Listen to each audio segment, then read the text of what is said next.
समाधी हरीची समसुखे वीण न साधेल जाण द्वैत बुद्धी बुद्धीचे वैभव अन्य नाही दुजे एका केशवराजे सकळ सिद्धी रिद्धी सिद्धी निधी अवघीच उपाधी जवत्या परमानंदी मन नाही हरिमुखे म्हणा पुण्याची गणना कोण करी ज्ञानदेवी रम्य रमले समाधान हरीचे चिंतन सर्व काळ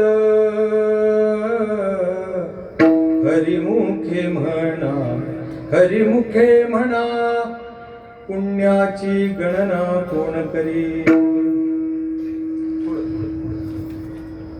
अलंकापुरी रम्य सिंहासनस्थं पदांभोज तेजस्फुरदिक् प्रदेशं विधीन्द्रादिदेवैः सदा स्तूयमानं समाधिस्थमूर्तिं भजे ज्ञानदेवम् ओम नमो ज्ञानेश्वरा करुणाकरा दयाळा तुमचा अनुग्रह लाधलो पावन झालो चराचरी संतांशी रंजवू चित्तासी आपुलिया जयांचे केलिया स्मरण होय सकळ विद्यांचे अधिकरण तेची वंदू श्री चरण श्री गुरूंचे जयाचे निआठवे शब्दसृष्टी अंगवे सारस्वत आघवे जिव्हेसी वक्तृत्व गोडपणे अमृता ते पारुखे म्हणे रस होती ओळंगणे अक्षरांसी भावाचे अवतरण अवतरविती खुण हाता चढे संपूर्ण तत्वबोध श्री गुरूंचे पाय जय हृदय गिवसोनी ठाय तै वडे भाग्य होय उन्मेषासी ते नमस्कारोनी आता समाधी हरीची समसुखे वीण न साधेल जाण द्वैत बुद्धी हरिमुखे म्हणा पुण्याची गणना कोण करी प्रस्तुत प्राप्त स्थळी श्रावण मासाच्या या पुण्य पर्व काळामध्ये दरवर्षीप्रमाणे ह्याही वर्षी अखंड हरिनाम सप्ताहाचं नियोजन आदरणीय ज्येष्ठ गुरुबंधू प्रल्हाद महाराज घाडगे यांनी केलं नाम प्रल्हाद उच्चारी तया सोडवी नरहरी अतिशय सुंदर नियोजन दरवर्षी असते गेले वर्षी मला वाटलं म्हणजे सांगितलं होतं पण आम्ही ध्यानावर नव्हतो यावेळेस सापडलो आंधळ्याच्या टाळी कावरा सापडावा तसा आल्याला गरम होत होतं मला वाटलं त्यामुळे घाम येतोय ती का पण एवढी दिग्गज मंडळी कीर्तन ऐकायला समोर पृथ्वीचे राजे साक्षात माऊली साक्षात प्रल्हाद महाराज गान सम्राज्ञी आता माऊली जशी बुद्धी देतील तसं बोलण्याचा प्रयत्न करणार आहे मी काय फार विद्वान नाही पण आपला चिपडा डोळा संपवतो कधी कधी विको आता बंद कर सरळ स्पष्ट तसं स्वराचं मला फार घेणं देणं नसतं लागलाय ना काय मला स्वर विचारता तो कोणताही लावा कारण आपलं लागतच नाही कोणते अभंग सर्वांच्या पाठातला आहे हरिपाठातला आहे नित्य पाठातला आहे या साधक मंडळी या विठ्ठल विठ्ठल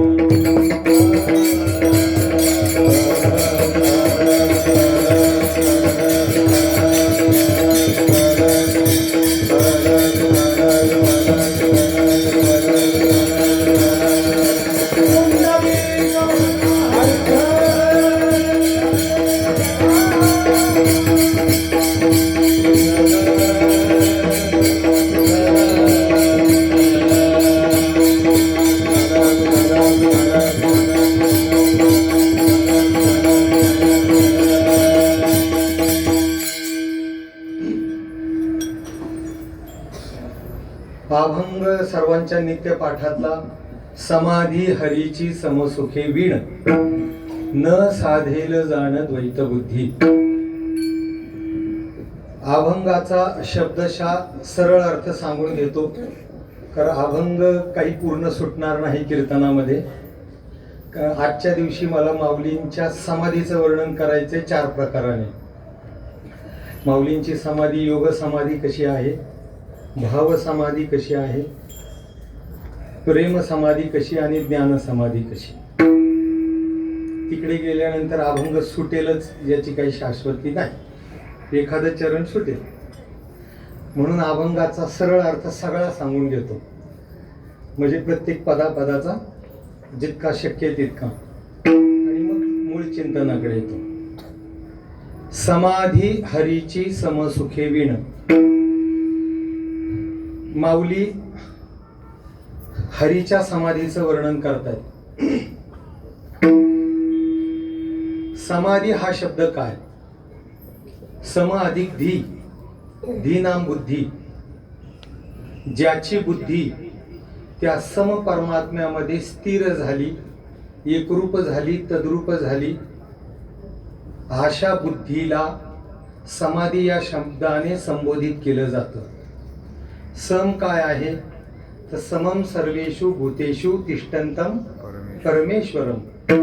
जे सर्व चराचरामध्ये, अणुरेणूमध्ये सर्वत्र जे एक रूपानं समरूपानं व्याप्त आहे, अशा परमात्म्याला, अशा परब्रह्माला सम ही उपाधी दिली जाते, हे विशेषण दिलं जातं. समजा अशा सम परमात्म्यामध्ये, अशा परब्रह्म स्वरूपामध्ये, अशा स्थिर शाश्वत आनंद घन अपरिमित निर्विकार निरंतर नित्यशुद्ध बुद्ध देशकाल वस्तू परिच्छेद रहित असणाऱ्या परब्रह्म स्वरूपामध्ये, आता ते जातीवर जातो म्हणून,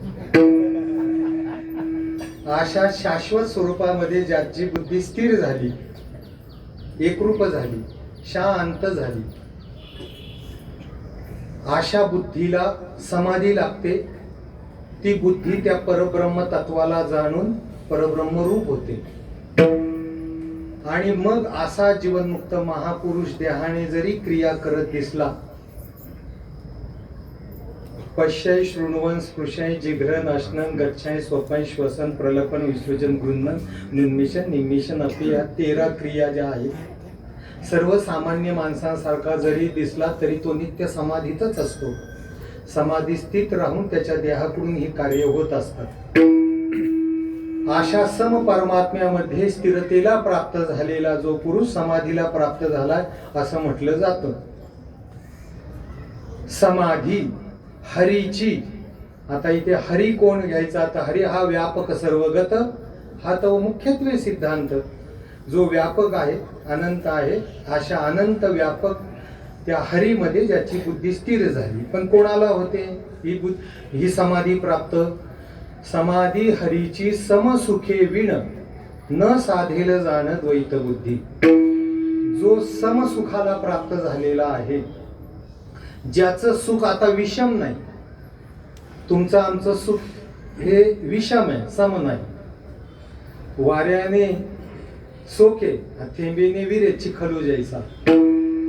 या श्रावणाच्या महिन्यामध्ये थोडेसे थेंब आले तरी लगेच चिखल होतो, आणि ती सर ओसरली की तो चिखल इतका कडक होतो की दुचाकी सुद्धा पंक्चर करू शकतो, इतका कडक होतो. तशी आपली बुद्धी कधी विषय सुखाने इतक्या सुखाला प्राप्त होते की स्वर्ग अगदी 2 बोटेवर राहिला, आणि कधी कधी दुःखाने इतकी गाजली जाते की आत्महत्येचे सुद्धा काही जणांच्या मनात विचार येतात, सगळ्यांच्या नाही. पण ज्याची बुद्धी समसुखाला प्राप्त झालेली आहे, समसुख त्याला म्हणतात की ज्या सुखामध्ये चढणं आणि उतरणं नाही, वाढणं आणि घटणं नाही, ते अखंड आहे. अपरिच्छिन्न वस्तूमध्ये वाढणं आणि कमी होणं असतं.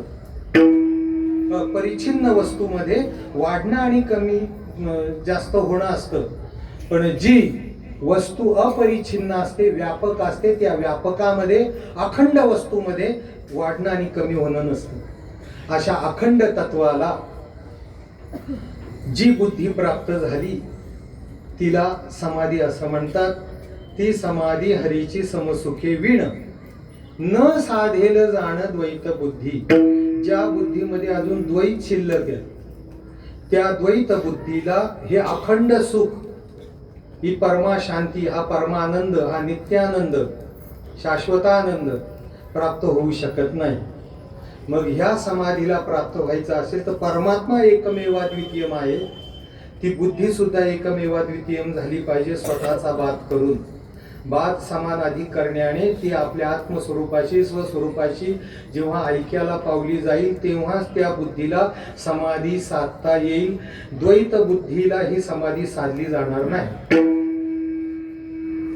द्वैत बुद्धीने किती जरी उत्कर्ष केला तरी ही समाधी नाही. ही समाधी अद्वैत बुद्धीला प्राप्त होईल. आणि जन्माला येऊन ज्याने ही अद्वैत स्थिती काही क्षणभर सुद्धा जाणली नाही, माऊली म्हणतायत तो उपजोनी करंटा आहे. उपजोनी करंटा नेणे अद्वैत वाट आहे की नाही, किंवा अद्वैत कुसरी विरळा जाणे हरिपाठात. मग ज्या बुद्धीतून द्वैत गेलेलं आहे, मी आणि माझं गेलेलं आहे, अविद्या आणि अविद्या कार्य गेलेलं आहे, अशी अद्वैत बुद्धी या समाधीला प्राप्त होते. न साधेल जाण द्वैत बुद्धी. दुसऱ्या चरणात सांगतात हेच खरं बुद्धीचं वैभव आहे. बुद्धी आपल्या मूळ कारणाला सोडून बाहेर खूप पळते, खूप विस्ताराला पावते. बुद्धी बोध्या सोके पण एवढी वस्तू चुके, मना संकल्पनिके याही वरून. बुद्धी इतकी प्रगत झाली, इतकी वाढली, विस्ताराला गेली, इतके मोठे मोठे शोध तिने लावले, चंद्रावर गेली, परग्रहांवर गेली, सुखाची अनेक साधनं तिने गोळा केली, पण तिला सुखाचा शोध नाही घेता आला. सुख तिच्या बुडाशी आहे, सुख तिच्या मुळाशी, ती आपल्या मुळाकडे जात नाही. आणि जेव्हा ही बुद्धी परतोनी पाठी मोरे ठाके तेव्हा आपण देखे देखत केवळके म्हणे तत्व ते मी. ती बुद्धी स्वतःला शोधत नाही, स्वतःच्या मुळाकडे जात नाही, ती बाहेर प्रसरित होत राहते सारखी. म्हणून त्या बुद्धीचं खरं वैभव हे, बुद्धीचे वैभव अन्य नाही तुझे. दुसरीकडे अन्य ठिकाणी तिचं वैभव नाही, तर तिचं वैभव एका केशवराजे सकळ सिद्धी. इथे एक हे विशेषण दिलेलं आहे, ते उपनिषदातला एक आहे. कारण हे सर्व तत्वज्ञान उपनिषदातूनच आपल्यापर्यंत आलेले आहे. जे एकमेवा द्वितीयम तत्व आहे, अशा त्या तत्वाला, अशा केशवराजाला बुद्धी जाणल्याशिवाय तिला हे सुख प्राप्त होऊ शकत नाही. त्यातच बुद्धीचं वैभव आहे. बुद्धीचे वैभव अन्य नाही तुझे, एका केशवराजे सकळ सिद्धी. मग अशा एका केशवराजाकडे जी बुद्धी निघाली वैराग्य संपन्न होऊन, अधिकारी होऊन, तर अशा बुद्धीला सावधानतेचा इशारा माऊली तिसऱ्या चरणात देतात. ज्या बुद्धीला आता ते हे विषय वैराग्य, आत्मानंदाचे लाभ, आत्मानंदाचे भाग्य, तेने ब्रह्मानंद योग्य होती जीव. त्या ब्रह्मानंदाच्या योग्यतेचे ते जे पुरुष होतात, ते विषय बद्दलचं वैराग्य त्यांच्या अंतःकरणामध्ये येतं. ते पुरुष ह्या एका केशवराजाला जेव्हा प्राप्त करायला निघतात ना, तेव्हा रिद्ध्या सिद्ध्या त्याला सहज प्राप्त होतात आणि तो महात्मा त्याच्यामध्ये फसतो. चिरंजीव पदामध्ये फार वर्णन हे आलेले, तो कसा फसतो ते. सुरुवातीच्या त्या ओव्यात लोक अशी स्तुती करतात, आम्हा लागे हा हरीचा अवतार आहे की नाही, हा हरीचा अवतारच इथे जन्माला आलेला आहे. माझा एक मित्र मुंबईवरून इथे जेव्हा यायचा, त्याला माऊलीचं दर्शन झालं नाही का, तो माझं दर्शन घेऊन म्हणायचा, मला आता माऊलीचं दर्शन झालं. म्हटलं तू मला गाडूनच राहणार आहेस. अशी लोक स्तुती करतात मोठमोठी, आणि आपण त्या स्तुतीला भाळतो, भुलतो. आणि क्वचित आपल्या मनात अशी शंका येऊन जाते, खरंच मी इतका मोठा आहे की काय. तितके आपण मोठं झालेलो नसतो, पण लोकांच्या स्तुतीने आपण आपल्याला मोठं समजायला लागतो.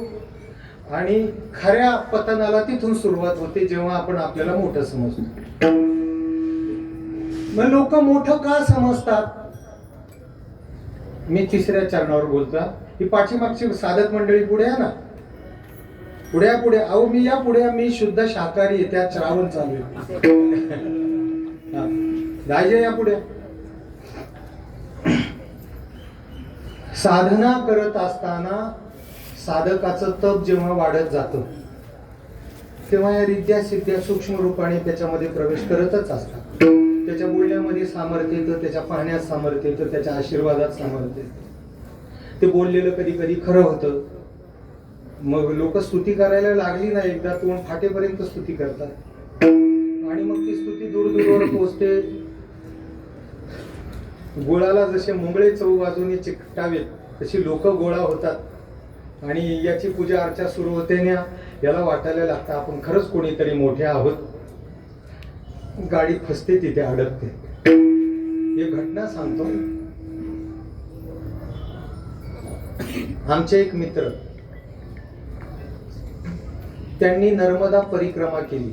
एकदा नाही दोनदा केली. 3,500 ते 4,000 किलोमीटरची ती परिक्रमा आणि ती त्यांनी पायी नाही केली. ऐकताय ना तुम्ही? त्यांनी दंडवती परिक्रमा केली. म्हणजे दंडवत घालायचा, नारळ पुढे ठेवायचा, परत दंडवत. 3,500 किलोमीटर. नर्मदा माई उगमापासून तर समुद्राला भेटेपर्यंत अखंड पाषाणाला फोडत आलेली.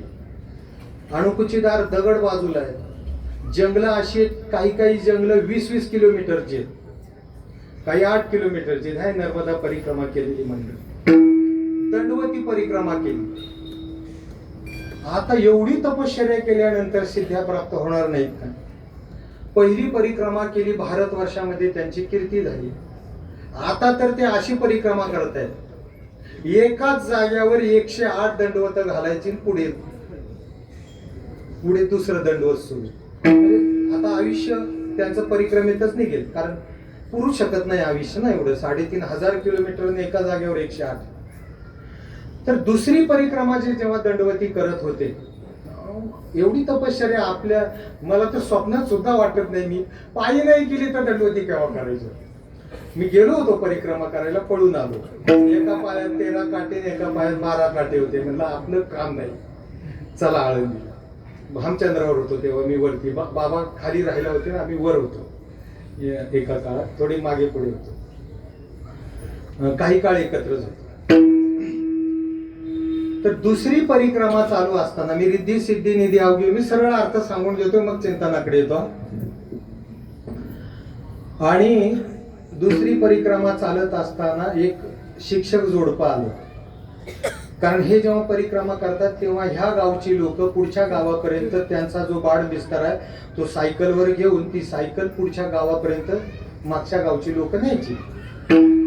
ते शिक्षक जोडपं आलं, त्यांना सुट्ट्या लागल्या होत्या आणि त्यांनी 1 महिनाभर सेवा केली या साधूची. आणि हे मौन होतं यांना अजूनही. तुम्ही मौनी दंडवती परिक्रमा असं टाकलं युट्यूबला की येऊन जाईल. 1 महिनाभर सेवा केली, त्यांच्या सुट्ट्या संपल्या. जाताना हे आपल्या चिंतनातच राहायचे, जटाधारी. तर जाताना त्या शिक्षकाने दर्शन घेतलं. तो बाजूला उभा राहिला आणि ती माऊली जेव्हा आली दर्शनाला, तिने दर्शन घेतलं, पायाला घट्ट मिठी मारून रडायला लागली, बोक्साबोक्शी. हे म्हणायला लागले, नर्मदे हर, नर्मदे हर. ती कसली ऐकते ती. आता यांना बोलायचं नव्हतं. तिच्या मालकाकडे पाहिजे हे साधू, नर्मदे हर, नर्मदे हर. अरे बाजूला घ्या तिला. ती काय पाय सोडायला तयार नाही, तो बाबा जास्त हालेन. मग ती रडतच राहिली. मग त्यांनी कागदावर लिहून दिलं का क्या प्रकार क्या आहे. आता मी जास्त हिंदी बोलत नाही, मेरी हिंदी थोडी गुलाबी आहे. क्या क्या आहे, क्या चल रहा है. मग त्यांनी असं सांगितलं की आम्हाला मूलबाळ नाही, 10 वर्ष झाली लग्नाला, म्हणून ती रडते, तिला मूल पाहिजे. ती काय सोडेनाच पाय. अर्धा पाऊण तास झाला. मग नाईविलाज झालाय महात्म्याचा. त्यांनी लिहून दिलं महाशिवरात्री कर आणि काही सामान लिहून दिलं. ते आले महाशिवरात्री. महाशिवरात्रीच्या मध्यरात्री अभिषेक केला महात्म्यांनी. दोघंही जोडपं होता. अभिषेक केला आणि पिंडीवरचा बेल उचलला, तिला पदर असं करायला सांगितला खुनेनी आणि पदरात टाकले, जाव हो जाय असं बोलले. बरोबर 10 महिन्यांनी ती बाई छोटासा काकडा घेऊन, यांची परिक्रमा चालूच होती दंडवती, ते बरोबर आले 10-10.5 महिन्यांनी ते छोटस बाळ घेऊन. आपका आशीर्वाद. आता हे का मी सांगितलं, आपण साधक ईश्वराकडे चाललेला आहे, त्या परमतत्वाकडे चाललेला आहे. आणि जेव्हा आपण एखाद्याला आशीर्वाद किंवा शाप देतो, दिली चाले वाचा क्षय मागिल्या तपांचा, तो घडा भरत नाही ना. जो घडा भरायचा आहे तो भरायच्या आतच तोटे रिकामी करतो आपण. ते साधकाच्या बाबतीत ज्याचा घडा पूर्ण भरला, ज्याला आत्मसाक्षात्कार झाला, तो त्या ईश्वराच्या हातातलं खेळणं होतो. मग त्याने आशीर्वाद द्या नाही तर शाप द्या, या करणे हातू घडे त्रैलोक्य घातू तरी त्याने केली ऐसी मातू म्हणून, तो पूर्ण झाला. पण जो अपूर्ण आहे, जो साधकीय दशेमध्ये, त्याने चुकूनही कोणाला आशीर्वाद द्यायचा नाही. किती लोकांनी हात तुरे घातले आणि पैशाने तुला केली सोन्या नाण्यांनी, आशीर्वाद द्यायचा नाही, ध्यानात ठेवा. हे माऊली सांगतात. कारण आपला घडा कमी होणार. तुम्हाला लोक हवी का ईश्वर हवा, हे आपलं आपण ठरवायचं. आणि शाप जर दिला तर असं सांगितलंय शास्त्रामध्ये, शापाने 80% पुण्याचा ऱ्हास होतो आणि आशीर्वादाने 20% पुण्य जातो. एखाद्याला शाप दिला, तुझं वाटोळ खरंच होतं ते, पण हा इकडं कमी होतो ना. तर त्यामुळे 3ऱ्या चरणात सांगितले, रिद्धी सिद्धी निधी अवघीच उपाधी, जव त्या परमानंदी मन नाही. लक्ष पूर्ण परमानंदाकडे ठेवायचं. रिद्ध्या सिद्ध्या आडव्या आल्या तरी बाजूला सारायचं आणि तिकडे निघायचं. असा जो जगला तोच या समाधीला प्राप्त होऊ शकतो. जो रिद्धी सिद्धींच्या नादी लागला, लौकिकाच्या नादी लागला, आणि फार अवघड आहे महाराज तिथपर्यंत पोहोचणं. आता आम्हाला कोणी विचारेना म्हणून बोलतोय. विचारायला लागल्यावर अवघड आहे म्हणून माऊलीकडे पुन्हा पुन्हा प्रार्थना करतो का, न घडो याचे पायी बुद्धीचा विचार. माझे रामेश्वर रामचंद्रा, जसं रामेश्वर भट्टांनी मागून घेतलं, तसं माऊलीकडे पुन्हा पुन्हा मागावं का, या बुद्धीत मी असा येडा गाबाळा आहे तसाच ठेव. मला लय प्रसिद्धी नको, हा थोडे पैसे दिले तर खर्चा पाण्याला ठीक आहे, पण जास्त प्रसिद्धी नको. प्रसिद्धी परांगमुख जीवन राहिलं तर जरा आनंद जीवनाचा अधिक लुटता येतो, आहे की नाही. लोक गोळा झाली ना महाराज, नित्य निर्मित करता येत नाही. आता ज्यांना आहेत आता त्यांची दुखणी त्यांना माहिती. त्यामुळे जो ह्या स्थितीला प्राप्त होईल अशा पद्धतीने रिद्धी सिद्धीच्या नादी न लागता आपली अंतर्मुख साधना छोट्या अवस्थेत करीत राहील. ज्ञानोबाराय म्हणतात, मी तसं केलं म्हणून ज्ञानदेवी रम्य रमले समाधान. मी आता रम्य समाधान उपभोगतोय. आणि हरीचे चिंतन आता मला करण्याची गरज नाही. हरीचे चिंतन सर्व काळ न करताही हरीचं चिंतन सतत होतंय. हरिमुखे म्हणा पुण्याची गणना कोण करी विठ्ठल.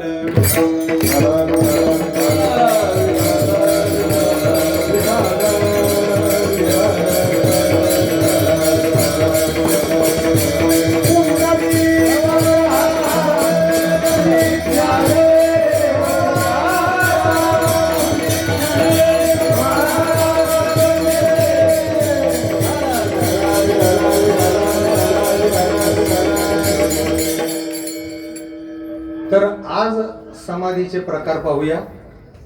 गावाकडून आलेली मंडळी माऊलींविषयी थोडस बोलूया. हलकं फुलकं, फार वेदांतात जात नाही आता, नाही का प्रक्रियेत. तसं ते पिंडायचे तो मधून मधून येईलच मी आपोआप. अनेक ज्या समाध्या सांगितलेल्या शास्त्रामध्ये त्याचं 4 प्रकारात वर्गीकरण होतं. योग समाधीमध्ये, भाव समाधी, ज्ञान समाधी आणि प्रेम समाधी. आपण ज्या ज्ञानोबारायांच्या आश्रित आहोत ती ज्ञानोबारायांची समाधी कोणत्या मार्गातली, कोणती समाधी आहे या 4 पैकी? माऊलींची समाधी योगाची समाधी आहे का, भाव समाधी आहे का, ज्ञान समाधी आहे का, प्रेम समाधी? काय वाटतं तुम्हाला, कोणती समाधी आहे माऊलींची समाधी? ते एक पाहत जाऊ आपण. माऊलींची समाधी योग समाधी आहे का? व आहे. का आहे? तुम्ही कीर्तन नाही ऐकायचं, तुम्ही थाप द्यायचा. कारण स्वर पण झाला अवघड झालं. माऊलींची समाधी योग समाधी आहे का? आहे. का आहे? त्यांची जी परंपरा आहे, गुरु परंपरा, ती योग्यांचीच परंपरा आहे. आदिनाथ गुरु मच्छिंद्र तयाचा मुख्य शिष्य. मच्छिंद्राने बोध गोरक्षाशी केला, गोरक्ष वळला गहिनी प्रती. गहिनी प्रसादे निवृत्ती दातार ज्ञानदेवा सार सोजविले. माऊली स्वतःची गुरु परंपरा ज्ञानेश्वरी मध्ये सांगतात. शिरसिंधूच्या परिसरी शक्तीच्या कर्णकुहरी नेणो कैश्री त्रिपुरारी सांगितले जे ते शिर कल्लोळा आतू मकरोदरी गुप्तू होता तयाच्या हातू पैठे झाले. शिरसिंधूच्या परिसरामध्ये शक्तीच्या कर्णकुहरात, कुहर म्हणजे गुहा, कान म्हणजे कर्णरूपी गुहेमध्ये जे तत्वज्ञान सांगितलं शिरसिंधूच्या परिसरामध्ये, तिथे मकरोदरी जे गुप्त होते ते मच्छिंद्रनाथ तयाच्या हातू पैठे झाले. तो मच्छिंद्र सप्तशृंगी भग्न अवयवा चौरंगी भेटला की तो सर्वांगी संपूर्ण झाला. ते मच्छिंद्रनाथ सप्तशृंगी गडावर कोणाला भेटले? चौरंगी नाथांना भेटले. आणि भेटल्यानंतर ते चौरंगी नाथ संपूर्ण जाहले. संपूर्ण झाले दोन अर्थाने, देहली दीपण्याने. त्यांना हातपाय फुटले, अंगाने पूर्ण झाले आणि बोधाने पूर्ण झाले. आणि पुढच्या ओवीत मग समाधी नाही. तेने योगाब्जिनी सरोवरू विषय विध्वंसैक विरू तये पदी का सर्वेश्वरू अभिषेक केला. मग योगाचं जे सरोवर आहे, योगरूपी कमलिनीचं सरोवर आहे, ते म्हणजे गोरक्षनाथ. त्या गोरक्षनाथांना हे ज्ञान मच्छिंद्रनाथांनी दिलं. तेने योगाब्जिनी सरोवरू विषय विध्वंसैक विरू, विषयाचा विध्वंस करण्यामध्ये जे वीर आहे, तये पदी का सर्वेश्वरू अभिषेक केला. मग समाधी अयुथया भोगावी वासनायया. ते मुद्रा श्री गोरक्षराया दिलेली ऐसे. पुढे तेने योगाजिनी सरोवर विषय विध्वंसक वृतये पदी का सर्वेश्वर अभिषेक केला. मग तिही ते शांभव अद्वैतानंद वैभव दिदले सप्रभव गहिनीनाथा. त्यांनी ते प्रभवासहित म्हणजे सर्व सामर्थ्यासहित लौकिक पारलौकिक शक्ती सहित ते ब्रह्मज्ञान गहिनीनाथांना दिलं. आणि गहिनीनाथांनी मग तेने कळकळी तू भूता देखोनी आला निरुता. ते आज्ञा श्री निवृत्तीनाथा दिलेली ऐसी. आज्ञा हा शब्द नाथ परंपरेमध्ये येतो. ब्रह्मविद्या, आज्ञा, शांभवी ही सगळी नावं नाथ परंपरेची. मुद्रा अशी काही नाव आहेत ब्रह्मविद्येला. तर ही आज्ञा त्यांनी कोणाला दिली? निवृत्तीनाथांना दिली. तेने कळकळ, इथे गहिनीनाथांचं एक विशेषण आहे. तेने कळकळी तू भूता. त्या गहिनीनाथांना या जीवमात्रांची भूतांचा कळवळा आला. कळवळा म्हटली ही लोक हसायलाच विसरलीत, आनंदी राहायला विसरलीत. आणि खरोखर पहा ना, आताही पाहिलं तरी आपण 100 एखादा चेहरा प्रसन्न दिसतो. म्हणजे दुर्मुखलेले चेहरे वारंवार सातत्याने पुढे येतात. एवढं नाही, फोटोग्राफरला सुद्धा फोटो काढताना स्माईल प्लीज म्हणावं लागतं. थोडे हसा फोट्या काढण्यापुरते तरी हसा. तेने आणि मग गहिनीनाथांना दया आली की काय हे चेहरे झालेत. तेने कळकळी तो भूता, कळवळा आला, देखोनी आला निवृत्ता. का? निवृत्तीनाथांना सांगितलं जा हे ज्ञान संजीवनी या लोकांना द्या. दुःखाने मृतप्राय झालेल्या लोकांना ज्ञानाची संजीवनी देऊन त्यांना टवटवीत करा, आनंदी करा. आणि मग निवृत्ती दादा आधीच तव तो कृपाळू वरी गुरु आज्ञेचा बोलू. झाला मग वर्षा काळू खवळणे मेघा. वर्षा काळात मेघ जसे खवळावेत आणि बरसावेत तसा माझा निवृत्ती दादा आधीच कृपाळू होता. वरती गुरुची आज्ञा आली, मग शांत रसाने तुडुंब बरसायला लागले, एकदम भरभरून बरसायला लागले. ग्रंथला शांत, वर्षाला शांत रसे तो हा ग्रंथ. म्हणजे ज्ञानोबरांना वाटत नाही की ज्ञानेश्वरी मी लिहिली. ते म्हणतायत माझा निवृत्ती दादा शांत रथा जो वरसला ना, तिथे मी बाजूला उभा होतो. ते तर पुढा मी बापुडा, ते तर पुढा मी बापिया. मांडीला आरती साकडिया की यासाठी एवढिया आणले यशा. मी बाजूला हात जोडून उभा होतो सेवेमध्ये. त्यांना माझी सेवा करणं आवडलं आणि हे ज्ञानेश्वरी सारखं यश माझ्या पदरामध्ये टाकलं आणि माझी कीर्ती केली त्यांनी. पण मी ही ज्ञानेश्वरी लिहिलेली नाही. माझे निवृत्ती दादा जे शांत रसात वरसले आहेत ती ही ज्ञानेश्वरी. म्हणजे इतकासा तरी अभिमान सांगितली घरी ज्ञानोबारायांनी, पण त्यांना स्वतःची वाटतच नाही, कारण ते गुरुशी इतके तद्रूप आणि अभिन्न झाले. स्वतःचं अस्तित्वच, जेव्हा मनुष्य शिष्य आपलं स्वतःचं अस्तित्व ठेवत नाही ना आणि त्या गुरुतत्वाशी अभिन्न होतो, तेव्हाच ब्रह्म साक्षात्कार होतो. जोपर्यंत शिष्याचा अहम थोडा जरी शिल्लक आहे, हम भी कुछ है एवढं वाटतंय, तोपर्यंत ब्रह्मज्ञान होणं शक्यच नाही. अहंकाराचं पूर्ण विसर्जीकरण झाल्याशिवाय, विलिनीकरण झाल्याशिवाय हे ब्रह्मज्ञान होतच नाही. म्हणून ज्यांना ज्यांना ब्रह्मज्ञान झालेले त्यांनी आपल्या गुरूंकडे बोट दाखवलेले. हे माझं वैभव नाही, यांचं वैभव आहे. मग ते कोणतेही, मग स्वामी विवेकानंद असतील, रामकृष्ण परमहंस असतील, त्यांनी तोतापुरीकडे बोट दाखवले. विवेकानंदांनी रामकृष्ण परमहंसांकडे दाखवले. कारण गुरूंच्या चरणी पूर्ण अहंकार रहित सेवा जेव्हा घडली जाते, पूर्ण ऐक्य, कारण गुरु हे तत्व आहे, गुरु हे शरीर नाहीये, गुरु हा देह नाही. पण एवढं अहंकाराचं विसर्जीकरण होत नाही शिष्याकडून, कारण त्याला वाटत राहतं, स्वतःच्या बुद्धीवर घमेंड असते. बुद्धीचं आनंद आश्रम स्वामी महाराज म्हणायचे, बुद्धीचं समर्पण नाही, गुरूंच्या चरणी बुद्धीचं सर्पण करावं लागतं. स्वतःच थोडा सुद्धा अभिनिवेश चालत नाही. असं वाटलंच नाही पाहिजे का हे मी माझ्या स्वप्रयत्नांनी मिळवलं. हे स्वप्रयत्नांनी मिळवलं असा स्पुंज जरी वरतून मनुष्य बोलतो खूप, तो इतकी नम्रता दाखवतो की हा नम्रतेचा मेरू पर्वतच आहे की काय. पण आतमधून कुठेतरी स्पुंज असतो की हे जे मी मिळवले शास्त्र अध्ययन करून, हे माझ्या बुद्धीने प्राप्त झाले. माझ्या गुरुजींना तितकं फारसं कळत नाही, मी कधी कधी अडवतो माझ्या गुरुजींना. असं आतमधून वाटत असतं, ज्याला तो वरतून दाखवतो. तोपर्यंत ब्रह्मज्ञान होणं कसं शक्य. तर माऊली म्हणतात की हे माझं नाही, हे माझ्या श्री गुरु निवृत्ती दादांचं.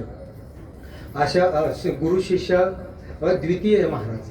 सांगूच का थोडं ते आता, मग पुढच्या समाधान राहतील ते. आता ही मंडळी समोर बसली, मग मी सांगायला यांना आलो होतो, पण आता हे विलक्षण इतकं गुरु शिष्यांची जोडी महाराज अद्वितीय. श्री गुरु निवृत्तीनाथांनी एवढी सगळी जी परंपरेने आलेली ब्रह्मविद्या केवळ आलिंगनामध्ये ज्ञानोबारायांना दिली. हे हृदयीचे ते हृदयी घातले हे ज्ञान त्यांना. म्हणजे ज्ञानोबाराय जणू काय चतुर्दशीचा चंद्र होते आणि निवृत्ती दादा पौर्णिमेचा चंद्र होते. एकच कला बाकी होती, आलिंगन दिलं, ते ज्ञान त्यांच्यामध्ये स्थानापन्न केलं आणि इतके प्रसिद्धी परांगमुख राहिले महाराज. इथे ज्ञानोबारायांच्या सोहळ्याला आळंदीत गर्दी मावत नाही आणि तिकडं निवृत्ती नादांची समाधी अजून बऱ्याच लोकांना माहिती नाही कुठे ती. तिथे गेलं ना मंदिर पूर्ण रिकामा असतं, तुम्ही जाऊन पहा. आपण प्रसिद्धी परांगमुख राहिल्याने शिष्याला एवढं यश दिलं की ब्रह्मादिक जेथे तुम्हा ओळंगणे इतर तुळणे. असे काय गुरु आहेत इथे. लौकिकातले गुरु शिष्याकडून सेवा करून घेतात मरेपर्यंत, मग मारता मारता गादी देतात, हाय की नाही. शिष्य त्यांच्या मरायचीच वाट पाहत असतो, कधी कधी मरते. पण हे काय गुरु आहे पहा. आणि आता ज्ञानोबारायांचं पहा, गुरु शिष्याला एवढं यश प्राप्त करून दिलं. आणि अजून तुम्हाला सांगतो, ज्ञानोबारायांनी सुद्धा, निवृत्ती दादा वृत्तीवर नसायचे, आई वडील तर नाहीये. निवृत्ती दादांची आई आणि बाप ज्ञानोबाराय झाले होते. स्वयंपाक करणं, मधुकरी जेव्हा मिळायची नाही, कुठून तरी आणायचं, जमा करायचं, ती लाकडं पेटवायची, स्वयंपाक करायचं, दादांना वृत्तीवर आणू खाऊ घालायचं, त्यांची सेवा करायची सगळी. आणि एवढंच नाही, आपल्या एका ओवीनं ब्रह्मस्थितीला पोचलेल्या या महात्म्याला पुन्हा पुन्हा एका ओवीनं त्या अपार अशा ब्रह्मानंदाचा आस्वाद द्यायचा. म्हणजे एक ओवी सांगायची, अमृत अनुभवायची. निवृत्तीनाथ महाराज वृत्तीरहित व्हायचे, पुन्हा वृत्तीवर आले की पुन्हा पुढची ओवी, पुन्हा ब्रह्मानंदाचा आस्वाद. एका ओवीने एका बोलानं आपल्या श्री गुरूंना ब्रह्मानंदाचा अपार आनंद देणारा अद्वितीय शिष्य आहे. निवृत्तीनाथांचं निवृत्ती नाव हे ज्ञानोबारायांनी सार्थक केलेलं आहे. त्यांना वृत्तीवरच येऊ दिलं नाही आपल्या वाणीने. निवृत्ती दादा वृत्तीवर काय येत नव्हते, सांगायला ज्ञानेश्वरी कोण होतं, अमृत अनुभव सांगायला कोण होतं. त्यांचे शब्द असे की पुन्हा पुन्हा वृत्ती विवर्जित अवस्था करून टाकायची आपल्या सद्गुरुनाथांची, अशा एका ओवीने त्या ब्रह्मानंदाचं पान करवत ठेवायचे, त्या करवलं जायचं. त्यामुळे निवृत्ती दादा वृत्तीवर येत नव्हते. म्हणजे निवृत्ती दादांचं निवृत्ती नाव हे ज्ञानोबांनी सार्थक केलं. अहो का शिष्याचे झाले पण देखा बाळकाच्या धनी धाईजे, शिष्याचे धालेपणे होईजे, हे एकले श्री गुरुची जाणे का प्रसवतीया. बाळक हे जेवून तृप्त झाल्यानंतर त्याचा आनंद आईला अधिक येतो, तसं शिष्य पूर्ण स्थितीला प्राप्त झाल्यानंतर गुरूंना काय आनंद होत असेल की काय सायास केलेत. शब्दाच्या अतीत असणारी ब्रह्मस्थिती शब्दावर आरूढ करून प्रयत्न करून सत्शिष्याला द्यायचं, आणि त्या अशा अपार स्थितीला सत्शिष्याला पोचवण्यासाठी श्री गुरुला काय प्रयास करावे लागतात ते जावे त्याच्या वंशात तेव्हा कळेल. आणि जेव्हा तो सत्शिष्य अशा पूर्ण स्थितीला प्राप्त होतो आणि पूर्ण झाल्यानंतर तो सत्शिष्य आपल्या एका शब्दाने श्री गुरुला त्या आनंदाचं पुन्हा पुन्हा इतकं पान करवतो की त्यांची वृत्तीच देहावर ठेवत नाही. असं आहे का कुठे असे शिष्य आणि गुरूंची जोडी पाहायला मिळेल का? इतिहास शोधून काढा तुम्ही, नाही सापडणार अशी गुरु शिष्यांची जोडी. आपलं भाग्य की त्यांचं वर्णन आपल्याला या वाणीने करायला मिळते.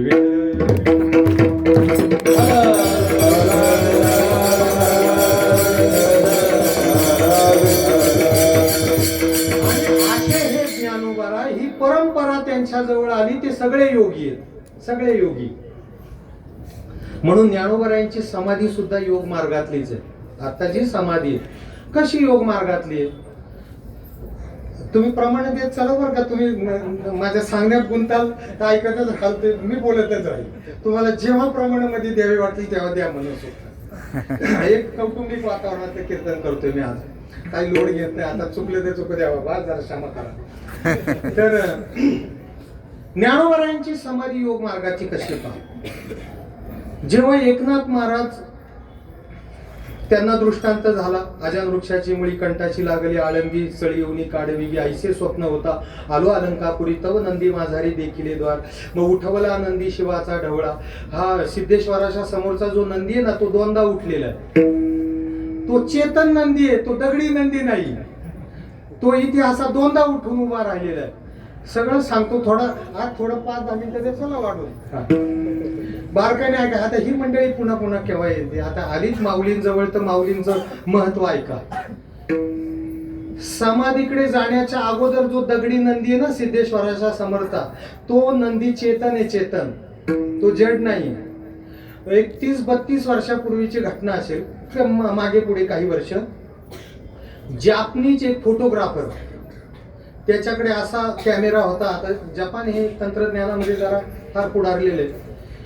त्याच्याजवळ असा कॅमेरा होता. कोणत्याही मूर्तीचा किंवा व्यक्तीचा फोटो काढला तर त्या व्यक्तीभोवती जो ओरा असतो, तेजोवलय, एक प्रत्येक मनुष्याच्या भोवती त्याचा ओरा असतो. ओरा ओरा ओरा इंग्लिश मध्ये कॉफ्या केल्या होत्या मी 10वीला, त्यामुळे मी शब्द ओरा म्हणजे तेजोवलय. वस्तुस्थिती आता ते काय, तो जो ओरा असतो ना, ओरा साधनेचा, तो कळतो बघा. एखाद्या व्यक्तीला पाहिल्या आपल्याला आनंद वाटतो. एखाद्या व्यक्तीजवळ बसलं ना मन शांत होत, आहे की नाही. काही व्यक्ती असतात त्यांच्या जवळ बसलं का नसलेले विचार डोक्यात येतात. काय तिथून बाजूला गेलं का लगेच शांत होतो आपण. तो त्यांचा ओरा असतो, ओरा. प्रत्येक व्यक्तीजवळ आणि मूर्तीजवळ ओरा असतो, तेजोवलय असतो. तो जापनीज ना जगभरातून आला होता. त्याला कोणीतरी सांगितलं की भारतामध्ये महाराष्ट्र राज्यात पुणे जिल्ह्यामध्ये एक 22 वर्षाच्या मुलाने समाधी घेतलेली, 750 वर्ष झालेली. तर तुम्ही त्या समाधीचा फोटो काढायला जा. तो आला इथे. हे मी कशातलं सांगतोय, महिन्याला एक मासिक निघायचं तेव्हा, आताही चालू आहे की नाही माहिती नाही. त्याच्यात जगातल्या घडामोडी, ज्या महिन्याभरात ज्या घडामोडी झालेल्या त्या इंग्रजी मासिकामध्ये असायच्या. मग तुम्ही म्हणाल तुम्ही तर इंग्रजीमध्ये कच्चे, तुम्हाला कसं कळलं? हे माझ्या गुरूंचं ऐकलेलं, मी ते त्यांना इंग्रजी चांगली येते, त्यांनी वाचलं होतं ते. त्या मासिकामध्ये त्यांनी लिहिलं होतं, त्या जापनीज कॅमेरेमन वाल्याने. तर तो म्हटला का मी जेव्हा आळंदीमध्ये आलो, समाधीचे फोटो काढले, सिद्धेश्वराचे फोटो काढले, नंदीचा फोटो काढला आणि इतरही, तेव्हा मी तो फोटो जेव्हा काढले तर ज्ञानोबारांच्या समाधीचा आणि सिद्धेश्वराचं सोडूनच द्या म्हणाले, त्या नंदीचं जेवढं तेज आहे ना तेवढं सुद्धा इतर देवी देवतांचं नाही. इतर धर्मीयांच्या, आम्ही जिजसचे काढून आलोय, इतर बौद्ध धर्मीयांचे, त्या पार चीन पर्यंत गेला होता, सगळ्या देवी देवतांचे फोटो काढत काढत आलोय म्हटलं मी. त्या सगळ्यांचं तेज एका बाजूला आणि या नंदीचं तेज एका बाजूला, आणि सिद्धेश्वराचा आणि ज्ञानोबारांच्या समाधीचा फोटो काढला तर फोटो आलाच नाही, फक्त तेजच आलं. असं त्यांनी त्यात वर्णन केलं होतं. तो नंदी नाथबाबांनी एकदा उठवला होता, उठवला नंदी, आणि समाधीला जाताना एकदा उठून तो बाजूला उभा राहिला होता. त्याला साधू संतांचे हात लागले, आणि तो काही जड थोडी चेतन येतो. आता आपली दृष्टी जड असल्यामुळे चेतन नंदी आपल्याला जड दिसतो, हे आपलं दृष्टी वैभव आहे.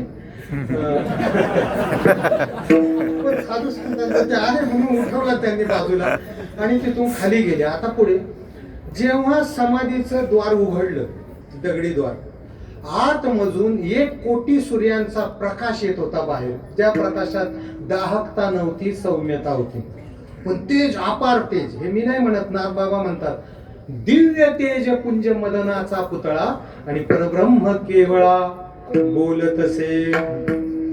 परब्रह्म साक्षात माझ्याशी बोलते, दिव्य तेज मदनाचा पुतळा. आता काय दिसत असतील ज्ञानोबाला, विचार करा. ज्यांच्या शरीरातून 1 कोटी सूर्यांचा प्रकाश त्या गुहेतून, दरवाजातून बाहेर येतोय, त्या ज्ञानोबारांचं रूपडं काय असेल, ते डोळे कसे असतील, नाक कसं असेल, गाल कसे असतील, त्यांचं स्मित हास्य कसं असेल, तो बांधा कसा असेल. जेव्हा एकनाथ महाराजांनी ते रूप पाहिलं, त्यांना भानच राहिलं नाही. ते आलिंगन देण्यासाठी ज्ञानोबारांना धावले, आहे की नाही? आलिंगने संताची, किंवा प्रथम भेटी आलिंगन, मग चरण वंदावे. आलिंगन देण्यासाठी धावले ज्ञानोबारायांना. आलिंगन द्यायला लागले तर हात शरीरातून बाजूला जायचे, हात शरीरातून. त्या आलिंगनात कवेमध्ये ते शरीर येतच नव्हतं. काय येत नव्हतं? कारण ते एक योग्याचं शरीर आहे, योगी राजांचं शरीर आहे. ज्ञानोबाराय हसले, म्हटले आलिंगनामध्ये हे शरीर येणार नाही. का येणार नाही? यातलं पृथ्वी तत्व आणि जलतत्व मी काढून टाकले. मग आता पृथ्वी तत्व गेलं, चामडं गेली, हाडं गेली. जलतत्व म्हणजे लाळ गेली, श्लेष्मा गेला, परत रक्त गेलं. मग खाली राहिलं तेज, वायू आणि आकाश. मग हे येतं का कवेमध्ये? स्पर्शात येतं का? नाही येत. मग तो आकार आणि तो दिव्य तेज विग्रह कवेमध्ये येईना. म्हटले आम्ही योग मार्गातली लोक आहोत, हे लोकांचा उद्धार करण्यासाठी हा विग्रह ठेवलेला आहे, आणि म्हणून तुम्ही आता आलिंगन देऊ नका, आलिंगनात येणार नाही. सांगायचं तात्पर्य, ज्ञानोबारांची जी समाधी आहे ती योग समाधी. अजून थोडं सांगतो योग समाधीबद्दल, थोडं भजन करा. विठ्ठल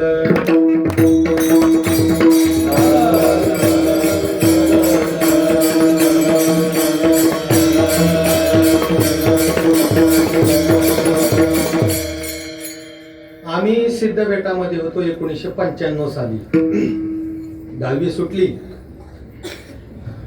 आणि बेटामध्ये राहायला आलो उन्हाळ्याच्या दिवसात, आणि मग तिथेच राहिलो. परत घरी गेलोच नाही. जयराम बाबा आमचे गुरु, वैराग्य मूर्ती जयराम बाबा, काय काय जीवन होतं. आम्ही असं चांगलं मोठ्या मोठ्या महात्म्यांना डोळे भरून पाहिले ना, काय विचारूच नका. ते वैराग्य, तसं वैराग्य होणे नाही महाराज. आणि बाबा वैराग्यवानही तितके होते, आणि त्यांना क्रोधही खूप यायचा. आणि मी असा होतो, पोरं जवळ जायला घाबरायचे, पण मी ना त्यांच्या खाटेखाली झोपायचो. तर ती घंटा वाजायची 4 वाजता, टन टन टन टन, आणि मी उठायला गेलो की ती खाटच डोक्याला लागली माझ्या. बाबांनी अंधारात पाहिलं, कोण आहे रे? म्हटलं मी दिगंबर. काय करतो इथं? म्हणले ते शिवाजी बुवांनी सांगितले की संतांची संगती सोडू नये, म्हणून मी सोडायचं नाही ठरवले तुम्हाला. पहाटे 4 वाजता वेद मंत्रांचे घोष माझ्या कानावर पडले आणि ते इतके दिव्य होते की पडदे फुटायचे राहिले. बाबाच होते ते. त्या काळामध्ये एक माझा मित्र काही दिवस म्हणजे साधारण 1 वर्षभर राहिलो असेल मी, जास्त कमी जास्त. तर एक मित्र इथून हिमालयात गेला. तो जरा योगाचा जिज्ञास होता. ऐकताय ना तुम्ही सगळे? त्याला योग साधना करायची होती. आम्ही तो उद्योग केला होता भामचंद्रावर. प्राणायाम करायचो 2.5 तास, सकाळी 1.5 तास, संध्याकाळी 1 तास. छातीचे ठोके बिघडले, राका डॉक्टरकडे आलो आळंदीत. ते म्हणले ते सिटी स्कॅन वगैरे केलं, फुफ्फुसाच्या शिरा कोरड्या झाल्या होत्या. म्हटले महाराज काय करताय? म्हटलं समाधीचा अभ्यास, जगायचं असेल तर सोडून द्या. मग मी सोडून दिला. 10 वर्ष दुखणं उपभोगलं मला. मी आत्ता जरा बोलतोय. मी जास्त कीर्तन न करण्याचं कारणही मला श्वास लागतो म्हणून माझं वैराग्य नाही, श्वास लागतो मला. तर ते कठीण आहे योग साधना. पण हा माझा मित्र योग साधना करण्यासाठी हिमालयात गेला गुरूंच्या शोधात. आणि शोधता त्या गिरीकंदरात जावं लागतं ना. आता गुरु काय असे वाटेवर भेटणार आहेत का योग साधनेचे? त्या गिरीकंदरांमध्ये असतात ही महात्मे मंडळी. त्या साधूंना शोधणं फार अवघड आहे. का अवघड आहे? तिथे हिमवृष्टी जर सुरू झाली तर दिशा कळत नाही. दिशा कळली नाही पूर्व पश्चिम, तर आपण कुठून आलोय, कोणत्या गुहेतून आलोय, म्हणजे जिथे आपण राहिलोय ती गुहा सापडली नाही की तो त्या हिमवृष्टीत भरकटला जातो आणि तो इतका दूर जातो की त्या बर्फामध्ये कुडकडून मरतो तो अक्षरशः. त्याला वाटच सापडत नाही परत. पण हा गडी जीवावर उदार होऊन जायचा शोधायला. आणि एका गुहेच्या तोंडाशी तो आला. त्याला डोळे चमकताना दिसले. त्याला वाटलं एखादं श्वापद असेल, बाहेरच उभा राहील. पण आत एक साधू होता. ही घडलेली घटना सांगतोय का, मनकल्पित नाही सांगत आहे मी, वस्तुस्थितीने झालेली घटना सांगतोय. तिथे बाहेर उभा होता. ते डोळे जे चमकलेले दिसले ना, ते डोळे एका साधूचे होते. तो साधू ध्यानातून नुकताच बाहेर आला होता. त्याचं ध्यान उत्थापित झालं होतं आणि डोळे ते चमकत होते त्याचे, ते एवढं तेज होतं त्याचं. तर त्या साधूनी पाहिलं कोणता तरी साधक बाहेर उभा आहे. आणि सिद्ध महात्म्यांना साधक लोक आवडतात, कारण हा त्या मार्गावर चाललेला आहे आणि त्याला मार्गदर्शन करणं सिद्धांना का आवडतं? कारण हाच कधीतरी सिद्ध होणार आहे उद्याचा. त्यांना आनंद वाटला. ते आतमधून बोले. ते हिंदी भाषिक होते. ते म्हटले बेटा बच्चा अंदर आ जाओ. हा घाबरत आत गेला. पाहिलं तर 12 फुटाचा साधू, जटांचा भार अंगाला राख फासलेली, पद्मासन मोडलेलं नव्हतं. समाधी नुकतीच समाधी नाही, ध्यान नुकतंच उत्थापन झालं. ते समाधीचा अभ्यास करत होते. ते म्हटले कहा से आया बच्चा? आता हे घाबरत होतं. अरे डरो नहीं, भूक लगी है, रिद्या सिद्ध्यास प्राप्त होत्या, टोकरी उठाव, त्याच्या खाली फळ. आता मी जास्त काही हिंदी बोलत नाही, तुमच्या समाध्या लागतील. मग त्या टोकरीतून 1-2 फळं घेतली. तो जरा सावरला. बैठो बोले इधर. ते खरं सांगू का, माझी हिंदी बिघडायला पण एक कारण आहे. माझं गाव आळेफाटा आहे, बाजूला एक गाव है राजौरी गांव. वहाँ आधे मुसलमान लोग हैं और बचपन से मैं हिंदी सुनते आया हूँ. और उनकी हिंदी कैसी थी, तो महाराष्ट्रियन मुस्लिम है ना, उनकी हिंदी कैसी, ये तेरा बैल मुझको देते कह रहे मेरे को नांगरने का. अबे ऐसे हिंदी सुनते मेरी भी हिंदी बोम लिया. तो बोमला अभी करने का गया. और वैसे भी हिंदी तो अपनी मौसी है ना. हिंदी मौसी है लेकिन अपनी माँ तो मराठी है. मराठी में बोलेंगे अभी ज्यादा दो. तर ते म्हणजे का आता 1-2 वाक्य बोलतो. कहाँ से आया बच्चा? मैं बोले महाराष्ट्र से. त्यांना जरा बरं वाटलं. महाराष्ट्र में पुणे जानते हो? पुणे. बोले हाँ मैं पुणे का ही रहने वाला हूँ. आळंदी पुण्यातच येते ना, पुणे. त्याला अधिक बरं वाटलं. म्हणजे पुणे में आलंदी जानते हो? तो म्हटला महाराज जी मैं आलंदी का ही साधक हूँ. तो ज्ञानेश्वर महाराज जी को जानते होगे ना? 2 बार दर्शन को जाता हूँ. अच्छा, एवढा आनंद वाटला त्याला, वाटलं याला उचलून घेऊ का काय त्या साधूला. बोले जाने दो, लेकिन तू क्यों आया आलंदी छोड़ के यहाँ? बोले मुझे योग सीखना है, योग सीखने के लिए गुरु की तलाश में आया. त्यांनी डोक्याला हात मारून घेतला. अरे पागल, मैं यहाँ योग साधना करता हूँ. योग साधना में जब कभी त्रुटि उत्पन्न होती है और आगे की राह नहीं दिखाई देती, तब मैं यहाँ से सूक्ष्म रूप धारण करके आलंदी आता हूँ और ज्ञानेश्वर महाराज जी को पूछता हूँ, महाराज जी आगे कैसा करना है. वो मुझे आगे का रास्ता बता देते, फिर मैं यहाँ आके फिर आगे की साधना करता हूँ. और तू आलंदी छोड़ के यहाँ बर्फ में मरने के लिए आया पगले? तुझे मालूम नहीं है क्या ज्ञानेश्वर महाराज कौन है? अरे वो योगी नहीं, सब योगियों की माँ है, माँ.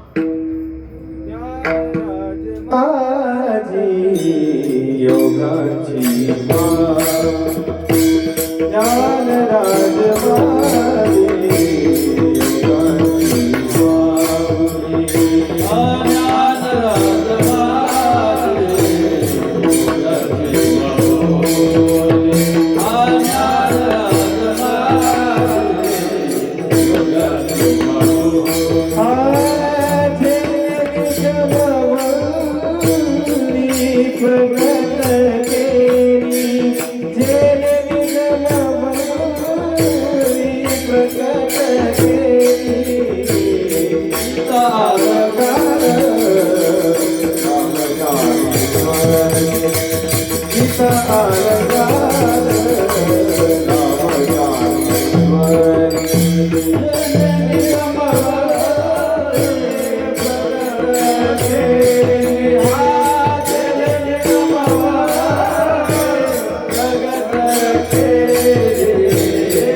ते साधु बोले, हमारे सब योगियों का जो बाप था, बाप बोले कौन? चांगदेव महाराज 1400 बरस जिया था, उसकी भी वो माँ है. या म्हणून ज्ञानोबारायांची समाधी योग समाधी आहे का आहे? ते योगी राज आहे, ते योगी नाही, ते समाधी प्रदान करणार आहेत लोकांना, ते योग साधना करणार नाही, ते सिद्ध योगी आहे. आता दुसरी समाधी पाहूया. ज्ञानोबारायांची समाधी भाव समाधी आहे का? आहे. कशी काय आहे? भाव समाधी कधी लागली जाते? भाव काय प्रकारे? ते काव्य ना, काव्य, परत इंग्रजी आलं, चुकलं तर सांगा. काव्य कधी निर्माण होतं? जेव्हा भावना उचंबळून येतात ना, आणि त्या आत तो आनंद मावला नाही, ती भावना आत मावली नाही, ती ओसंडून बाहेर आली, त्याला शब्दांचा आकार प्राप्त झाला की त्याला काव्य म्हटलं जातं. या साधू संतांनी पांडुरंगाला पाहिलं, अनुभवलं, तो भाव आतमध्ये राहिला नाही, ती भावना उचंबळून बाहेर आली, त्याला जो आकार प्राप्त झाला त्याला गाथा ज्ञानेश्वरी भागवत म्हणतात. असं एक वाक्य इंग्रजीमध्ये, poetry is the spontaneous overflow of powerful feeling. जमलं ना? ते मी लय वेळा भोगले म्हणून म्हटलं आपलं चव जाईल मग ते जरा भोकूया. आता परत येईल का नाही माहिती नाही. Poetry is the spontaneous overflow feeling, overflow of powerful feeling. एकदम पॉवरफुल फिलिंग, पॉवरफुल भावना, शक्तीने युक्त असलेली भावना जी आत दाबता आली नाही, ती उचंबळून बाहेर आली, सावरता आलं नाही, की समाधी लागली जाते. भाव समाधी म्हणतात. ती ज्ञानोबारायांची आहे का? आहे. कधी लागली? पटापट सांगतो हा.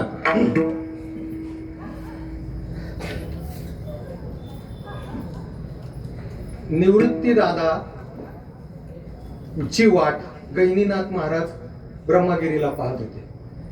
गोरक्षनाथांनी समाधी घ्याय म्हणजे आता मी जातो इथून, ते गोरक्षनाथांनी कुठे समाधी घेतलेली नाही, ते सतत भ्रमंती करतात. गहिनीनाथांना वाटलं समाधी घ्यावी, गोरक्षनाथांनी सांगितलं तशी घेता येणार नाही, ही ब्रह्मविद्या इथपर्यंत तुमच्यापर्यंत आली, योग्य अधिकारी पुरुष येईल इथे, 12 वर्षाचा सदाशिवाचा अवतार साधक दशेमध्ये येईल, त्यामध्ये ब्रह्मज्ञान स्थानापन्न करा आणि मग समाधी सांगा. ही आज्ञा जेव्हा गहिनीनाथांना मिळाली तेव्हा विठ्ठलपंत नुकतेच वयात आले होते. आणि वयात आल्यानंतर आता हे शैव घराणं होतं ना, घरात शिवाची भक्ती होती. मग शिवयात्रेला निघाले, 12 ज्योतिर्लिंगाची यात्रा करायला. मग भीमाशंकरून ते इथे येणार आळंदीत. मग गोविंद पंत कुलकर्णी ना, सिद्धोपंत कुलकर्ण्यांच्या स्वप्नामध्ये पांडुरंगाने जावं, तुझी रुक्मिणी यांना दे. मग पुन्हा विठ्ठलपंतांनी ऐकायचं नाही, पुन्हा पांडुरंगाने पुन्हा विठ्ठलपंतांच्या स्वप्नात जावं.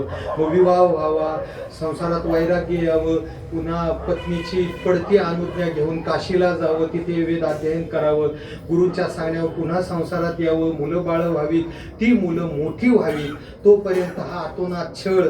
मग मोठा मुलगा 12 वर्षाचा, नंतर ज्ञानोबाराय काय 10 वर्षाचे, सोपान काका 8 वर्षाचे, मुक्ताई 6 वर्षाची, छळ, तो त्रास सहन होत नाही. जीवनमुक्त असलं तरी त्या यातना देह असेपर्यंत देहाला होणार, त्या अंतकरणाला, आणि अंतकरणाला होतेच म्हणत त्या.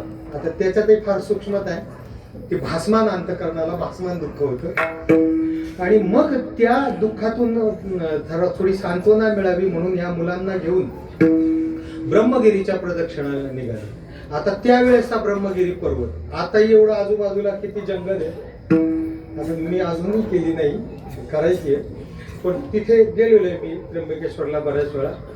पण इतकं मोठं जंगल, काही इतिहासकारांना असं नमूद केलेलं आहे, ब्रह्मगिरीची प्रदक्षिणा करताना छाती इतकी जी गवत आहे, त्या गवतांना गाठी देत देत पुढे चालायचं, आता मागच्या येणाऱ्यांना ती वाट सापडावी म्हणून. नाहीतर त्या गवतात तो चुकला, अरण्यात चुकला की संपलं मग. म्हणून हे सगळे चाललेत गवतांना गाठी देत देत पुढे, काही गाठी बांधलेल्या पुढच्या त्या सापडत. गहिनीनाथ महाराजांना कळालं की माझा सत्शिष्य इथे आलाय. म्हणजे इतकी वर्ष गहिनीनाथ महाराज वाट पाहत होते सत्शिष्याची. इतिहासात अशी 1-2च उदाहरणं आहेत की एरवी नियम असा आहे का शिष्य गुरूंची वाट पाहत असतो का कधी मला गुरु भेटतील, कधी गुरु भेटतील. पण गुरूंना सुद्धा इतक्या वर्ष वाट पाहायला लावली. तसं 1-2च उदाहरणे आचार्य शंकरांचं आणि निवृत्तीनाथ महाराजांचं. आणि मग माझा निवृत्ती इथे आलेला आहे. जेव्हा गहिनीनाथ महाराजांना अंतर्ज्ञानाने कळालं, त्यांनी मायावी वाघ सोडला, ताटातूट केली. त्या वाघाने, मायावी वाघाने बरोबर तिथपर्यंत आणलं गुहेच्या दाराजवळ, आहे की नाही. कारण एक योगी जिथे साधना करत असतो असं वर्णन केले, शुचौदेशे प्रतिष्ठाप्य स्थिर मासन महात्मना, तिथे निगूढ मठ असतो, शिवालय असतं, फळांनी फुलांनी लगडलेले वृक्ष असतात, कुकळेचं कुंजन असतं, हंसाचं चालणं असतं, 1-2 मयुरी आली गेली आम्ही नान म्हणू, असं बरंच काही वर्णन केलेलं. आणि ती भूमी वैराग्याने इतकी जाज्वल्य असते की तिथे भोगी माणूस आला तरी तिथे साधना त्याला करावी वाटते. तुम्ही भामचंद्रावर जाऊन पहा महाराज, अजून किती भोगी माणूस तिथे 3-4 दिवस राहिला की त्याला साधनाच करावी वाटते. कारण ती भूमी अजूनही लोकांचा पायरव झालेला नाही ना, वर्दळ झालेली नाही वरती, त्या आबादी तिथे तुकोबारांची स्पंदनं जाणवतात महाराज. तिथे असं भास होतो कधी कधी की तुकोबारा आहेत आपल्या आजूबाजूला इथे कुठेतरी. अरे महात्मे समोर बसले. तर आम्ही भामचंद्रावर माझ्यापेक्षाही अधिक काळ, ते तर मला वाटतं 6-7 वर्ष होते, आम्ही 3 वर्ष होतो. जाणवतात तुकोबारा आहे म्हणून तिथे. तिथे आत्मसाक्षात्कार तुकोबारांना झालेला. आणि मग निवृत्ती दादा त्या गुहेच्या दाराशी आले आणि तो वाघ गुप्त झाला. आतमधून आवाज आला, बाळ असाच आतमध्ये ये. धुनीच्या प्रकाशामध्ये वाट थोडी पायाजवळची दिसत होती. आत गेले आणि डोळे झाकलेले एक महात्मा, सिद्ध महात्मा समोर दिसताय. धुनीच्या पलीकडून जटांचा भार, डोळे झाकलेले आहेत. आणि त्या ध्यानस्थ अवस्थेत सांगितले की समोर जे मृगाजीने धुनीच्या पलीकडून त्यावर बैस आणि माझ्या डोळ्यांकडे लक्ष दे. आणि निवृत्ती दादा तिथे बसलेले. खर तर विठ्ठल बाबा घुले म्हणायचे, ही इतक्या अवस्थेला पोचलेले महात्मे की पिकलेलं जांभूळ खाली पडायची वाट पाहत असतं, पण त्याला निमित्त लागतं कशाचं तरी, वाऱ्याच्या झुळकीचं, कावळं बसायचं, कशाचं तरी निमित्त लागतं, तेव्हा ते जांभूळ पडतं. तशी आधीच पूर्ण झालेली महात्मे थोडं निमित्त पाहिजे असतं यांना. निवृत्ती दादा पुढे बसलेले. गहिनीनाथ महाराजांनी डोळ्याकडे लक्ष द्यायला सांगितलं आणि कमळासारखे आपले डोळे उघडले गहिनीनाथ महाराजांनी. आणि पुढे दृष्टीचे अलगे खोचे की निवटी मागे, एवढ्याही जैताने घ्या आपण पेजो. अमृतानुभवात ओवी आली. सद्गुरु जेव्हा सत शिष्याच्या शरीराला आपल्या अणुकुची दार नेत्रांनी टोचतात, तेव्हा तो सत्शिष्य स्थूल देहाला सोडतो, सूक्ष्म देहाला सोडतो, कारण देहाला सोडतो, महाकारण देहाला सोडून ब्रह्मस्वरूपामध्ये स्थानापन्न होतो. एवढा त्यांच्या नेत्राचा म्हणजे प्रताप आहे, सामर्थ्य. ज्या 4 कृपा आपण ऐकिवात, हस्तकृपा, नेत्रकृपा, आलिंगन कृपा आणि शब्दकृपा. शब्दकृपा वगळता ज्या 3 कृपा आहेत ना, त्या अवतारी कोटीतले महापुरुष एकमेकांवर करू शकतात. त्याची उदाहरणं फारच कमी. आणि तेवढे शब्दकृपा संत करतात ग्रंथ रूपाने. आणि मग निवृत्ती दादा स्थानापन्न झाले ब्रह्मज्ञानामध्ये आणि काही काळ गुरूंच्या जवळ राहिले. तिथे काही 2-3 वर्ष राहिले असतील. तर तोपर्यंत इकडे काय झालं होतं, आई वडिलांनी देहांत प्रायचित्त घेतलं होतं आणि ही मुलं सगळं उघड्यावरच होती ना. 10 वर्षाच्या अवस्थेत काय कळत असेल विचार करा. 8 वर्षाचे सोपान काका, 6 वर्षाची मुक्तामाई, हे तिघही भावंड निवृत्ती दादांची डोळ्यात प्राण आणून आतुरतेनं वाट पाहत होते की दादा कधी येतील. तो छळ सहन होत नाही.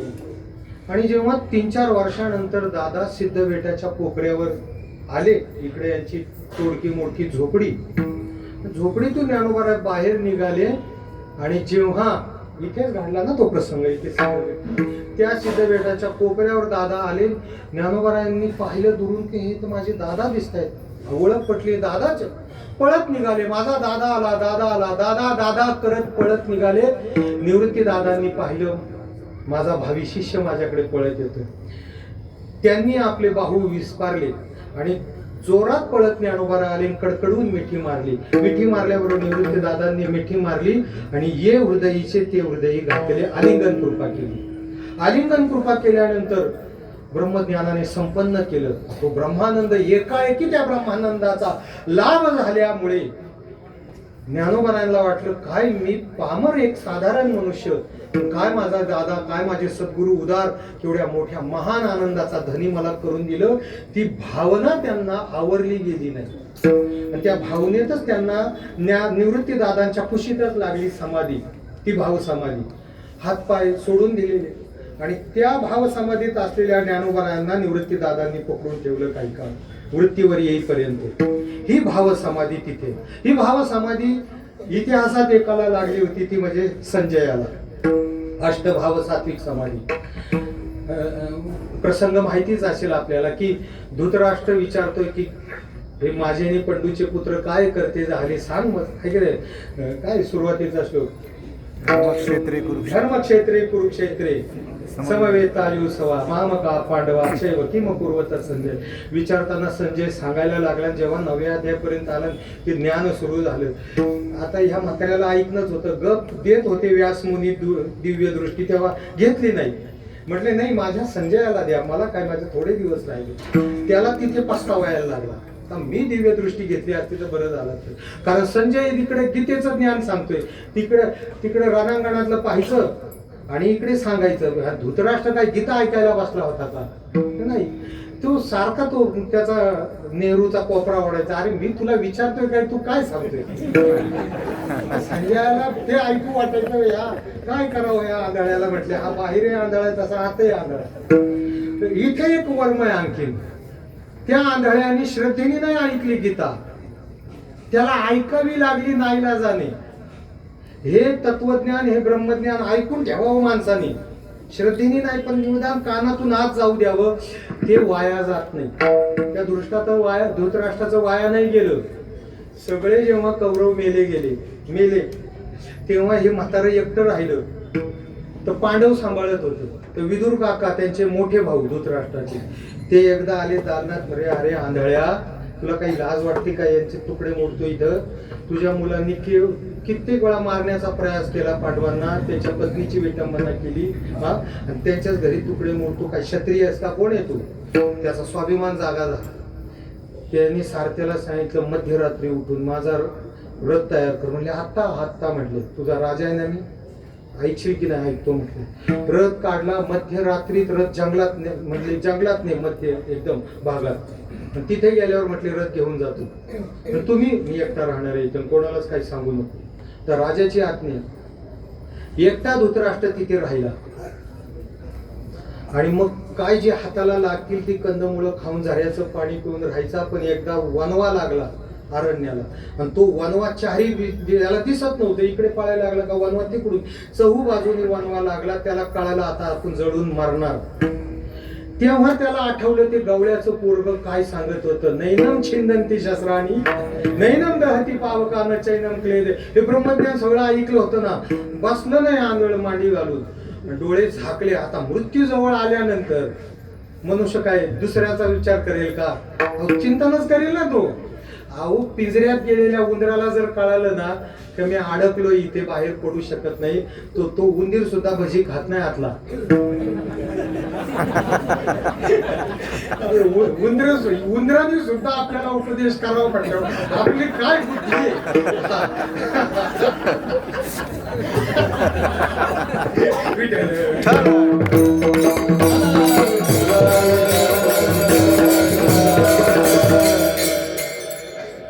मधीच असं काही सुचत नाही.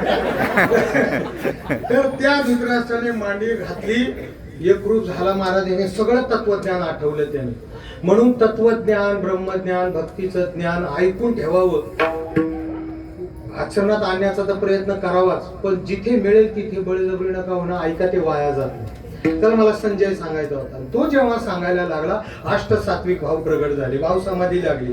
चित्तचा काटले आटुले, वाचा पांगुळिया जेतीच्या ते अपाद पाद कंचुकित रोमांचा, अर्धोन मिलित डोळे वर्षताती आनंद जळे, आतुल्या सुखूर्मीचे निबळे बाहेरी कापे.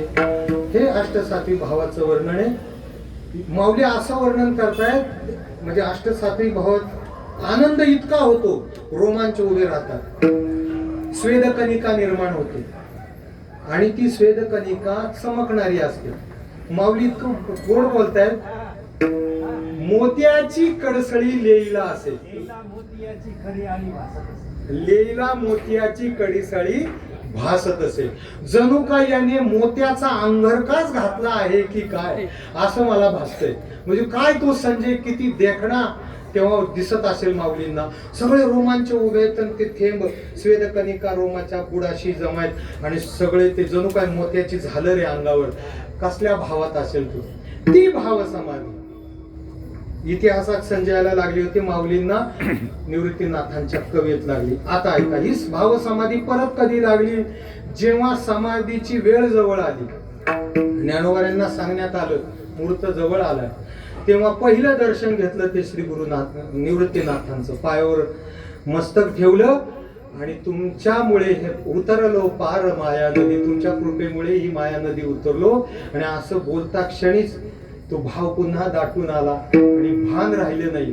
इकडे मुहूर्त चुकायला लागलाय. ज्यावेळी समाधीला बसवायचे तो मुहूर्त चुकतोय, आणि भाव समाधीत गेलेले ज्ञानोबा राय भानावर नाही ना. ते अष्टसात्विक भावाला वृत्ती कशी द्यावर राहील? मग काय केलं? निवृत्ती दादांनी एक हात पकडलेला आहे त्यांचा, आणि देवाने एक हात पकडला. देव निवृत्तिया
आणि अशा भाव अवस्थेमध्ये ज्ञानोबराय असताना निवृत्तीदादांनी एक हात पकडलेला आहे, देवानी एक हात पकडलेला आहे आणि आज समाधीला नेऊन बसवलेले आहे. त्या भावा अवस्थेत ज्ञानोबराय समाधीत बसलेले. मग ज्ञानोबरायांची समाधी भाव समाधी आहे का? आहे. भाव समाधी पण आहे. आता तिसरी समाधी, ज्ञानोबरायांची समाधी ही ज्ञान समाधी आहे का? आहे. ऐकेगा चक्रवर्ती तू तव ज्ञानाचीच मूर्ती. ज्ञानोबराय ज्ञानी नाही, ज्ञान म्हणजे ज्ञानोबराय ऐक, ज्ञानाचीच मूर्ती. अमृत अनुभवात एक ओवी आहे, किंबहुना श्री निवृत्ती ठेविलो असे जय स्थिती ते काय देऊ हाती वाचेची. ही ज्ञान समाधी. अखंड ब्रह्मरूप होऊन राहणे, त्या ब्रह्मस्थितीत राहणे आहे की नाही. आता ती समाधी ज्ञानाने प्राप्त होते. आता ती ज्ञानाने कशी प्राप्त होते सांगू का? थोडस वेदांत सांगू का नको असा संशय आहे. समाधी तर नाही लागणार ना कोणाला. ज्ञान समाधी कशी लागते? जेव्हा हा आत्मा परब्रह्मरूप होतो. मग आत्मा कसा वेगळा काढायचा? पंचकोशाहून भिन्न काढलेला आत्मा. म्हणजे मी अन्नमय कोश नाही, प्राणमय नाही, मनोमय नाही, विज्ञानमय नाही, आनंदमय कोशही मी नाही. अशा पंचकोशाचं द्रष्टृत्व केलं. अजून द्रष्टा भाव शिल्लक आहे. अन्नमय कोशाला आपण पाहणार आहेत. अन्नमय कोश म्हणजे हा स्थूल देह आणि प्राणमय, मनोमय आणि विज्ञानमय कोश म्हणजे सूक्ष्म देह. सूक्ष्म देहाच्या अंतर्गत 3 प्राणालाही आपण पाहतो ज्ञानचक्षुने का माझा प्राण बिघडला आहे का नीट आहे. कधी कधी प्राण अशा विचित्र आवाजात बाहेर निघतो, त्याचे दृश्यत्व करतो आपण. नाही कळलं तर अशा प्राणाचंही दृश्यत्व म्हणजे प्राणमय कोशाचं आपण दृश्यत्व करतो. प्राण, अपान, व्यान, उदान, समान. मनाचंही मनोमय कोशाचं दृश्यत्व करतो आपण. कसं? मन कुठे कुठे गेलं आणि फिरून आलं त्या मनालाही आपण पाहणार आहे. आणि द्रष्टा हा दृश्यावरून नेहमी भिन्न असतो. द्रष्टा दृश्य कधीच होत नाही आणि दृश्य द्रष्टा होत नाही. मनोमय कोशाला आपण पाहणार आहेत. मनाच्या सगळ्या विकारांना आपण पाहणार आहेत. म्हणून मन आपण नाही. बरं, पुढे विज्ञानमय कोश. विज्ञान बुद्धीला म्हणतात वेदांतामध्ये. म्हणजे बुद्धीचे जे अनेक विचार आहेत ते बदलणारे चांगले विचार अथवा वाईट विचार, त्या दोन्ही विचारांना आपण पाहणार आहोत. आणि याचं दृश्यत्व आपण द्रष्टृत्व करत राहिलो की त्या कोशातून आपण वेगळं होतो आपोआप. म्हणजे मी जसा तुम्हाला पाहतोय, तुमचा देह म्हणजे माझा नाही आणि तुम्ही मला पाहताय, तुम्ही माझ्या देहाला स्वतःचा देह समजत नाही. इतक्या निश्चयानं मनुष्य प्राणमय कोशाला जेव्हा पाहिल तेव्हा 5ही कोशातून तो बाहेर पडतो. पंचकोशाला पाहिल तेव्हा म्हणजे जसं तुम्ही मला दृश्य करून पाहताय तसंच तुम्ही तुमच्या स्थूल देहाला अन्नमय कोशाला दृश्य करायचं. सतत क्रिया होऊ द्यायच्या. व्यवहारात क्रिया चालू राहतात, बिघडत नाही साधनेत. ह्या अनुभवाला येतं बरं का. सारख्या सतत जर तिथे सावध राहिला, सावधानी सबसे बडी साधना आहे. तिथं जर स्थित राहिला तो सतत अन्नमय कोशाचं आधी दृश्यत्व करायचं. हा कुठे फिरतोय, खातोय, पितोय, काय करतोय. नंतर प्राणमय कोशाचं दृश्यत्व करायचं हळूहळू. नंतर मनोमय कोशाचं दृश्यत्व करायचं, मनाला पाहत राहायचं. नंतर बुद्धीच्या विचारांना पाहायचं. नंतर बुद्धीला जेव्हा पाहायला लागतो ना, मनुष्याला आनंद होतो. आनंद, त्या आनंदाचंही दृश्यत्व करायचं. बरेचसे इथे फसतात, त्या आनंदाचा रसास्वादन करतात. तो आनंद इतका गोड असतो, हवा हवासा वाटतो. तो सुद्धा आनंदमय कोश आहे. आनंदमय कोशाचं असं वर्णन केले बाबा की आत्म्याला न जाणता जो जो आनंद असेल तो आनंदमय कोशाचा. आत्मस्वरूपाला, ब्रह्मस्वरूपाला न जाणता होणारा प्रत्येक आनंद आनंदमय कोशातला. झोपेतला आनंद आनंदमय कोशातला. विषयांपासून मिळालेला आनंद आनंदमय कोशातला. त्या आनंदाचं सुद्धा द्रष्टृत्व केलं, त्याला दृश्य कोटीत टाकलं की मग आपण आत्मरूपाने उरतो खाली. आता आत्मरूपाने खाली उरलो ना तरी ती पूर्ण स्थिती नाही, कारण ती स्थिती योग्याला प्राप्त आहे समाधीत. आत्म्याच्या परिच्छिन्नतेची भ्रांती आणि ब्रह्माच्या परोक्षतेची भ्रांती राहते. वाक्य परत उच्चारतोय. जेव्हा ह्या साक्षीपर्यंत तो पोहोचला, तुम्ही तग धरा बरं का, थोडी 5-10 मिनिटं, ज्यांना कळत नाही थोडी तग धरा. मी परत सोपा विषय सांगणार. तर ह्या आत्मस्वरूपापर्यंत साधक पोहोचला ना तर योग मार्गातल्या निर्विकल्प समाधी साधलेल्या मनुष्यात आणि याच्यात काही फरक नाही. ती अपूर्ण अवस्था आहे. का तर त्याला आत्मा हा एवढाच देहाच्या मध्यम परिमाणाचा आहे अशी भ्रांत आहे त्याला, किंवा समाधी पुरताच आत्मा स्थित आहे अशी भ्रांती आहे. म्हणजे आत्म्याच्या परिच्छिन्नतेची भ्रांती. आणि ब्रह्म माझ्यापासून दूर आहे, परोक्ष आहे, अशा परोक्षतेची भ्रांती. या दोन भ्रांत्या असतात इथे. मग चांगदेव महाराजांना या भ्रांत्या होत्या का समाधी पुरताच आत्मा. मग हा परिच्छिन्न वाटत असलेला आत्मा व्यापक कसा करायचा. आता ब्रह्म ही निर्गुण निराकार आणि अनंत व्यापक आहे, आणि आत्मा ही निराकार आहे, परंतु तो परिच्छिन्न समजतोय. मग दिसणाऱ्या दृश्य पदार्थाचा जेव्हा बाध केला जाईल, बाध केला जाईल म्हणजे प्रतिती, आता ती व्याख्या सांगतो. प्रतितीकाली प्रतिती उपहित चैतन्याच्या ठिकाणी प्रतितीला येणाऱ्या पदार्थाच्या त्रैकालिक अत्यंत अभावाचा निश्चय, याला बाध म्हणतात. वाक्य पुन्हा एकदा सांग.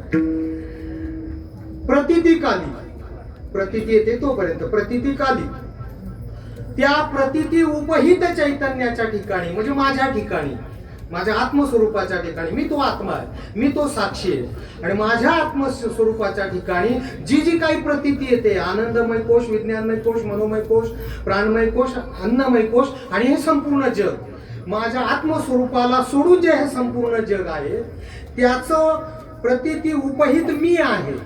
प्रतीती उपहित चैतन्याच्या ठिकाणी प्रतीतीला येणाऱ्या पदार्थांचा आणि नुसता नाही त्रैकालिक अत्यंत अभावाचा निश्चय, बाध त्यालाच म्हणतात.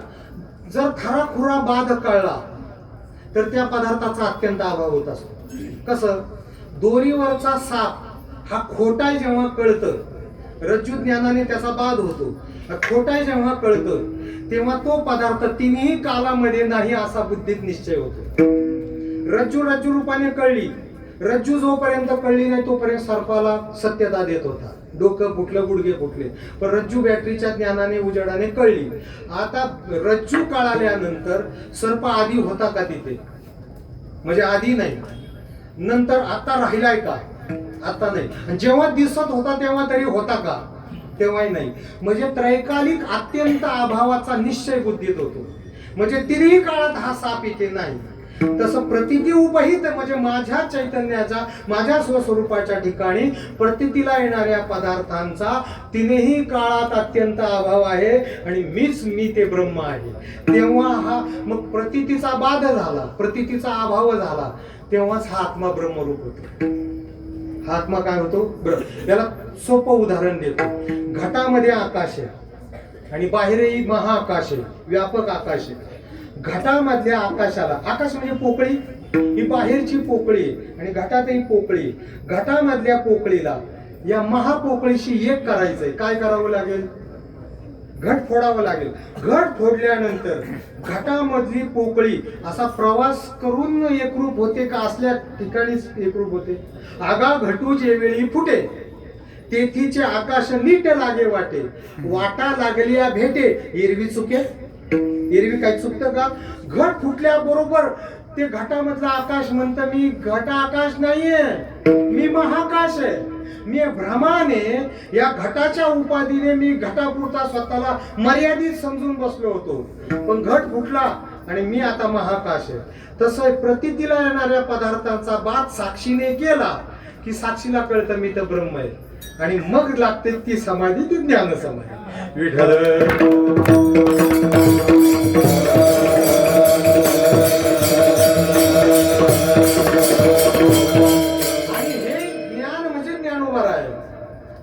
ते ज्ञानरूप होऊनच समाधीत बसलेले. अमृत अनुभव इतका गोड ग्रंथ ज्ञानोबरायांचा.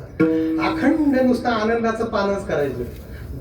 किती विक्षेप असू द्या जीवनात, 2 ओव्या बाबा पुरेशा. पहिली ओवी विक्षेप शांत करायला म्हणजे माझ्यासारख्या अनाधिकाऱ्याला, दुसऱ्या ओवीने आनंदाचं एकदम डोल यायला.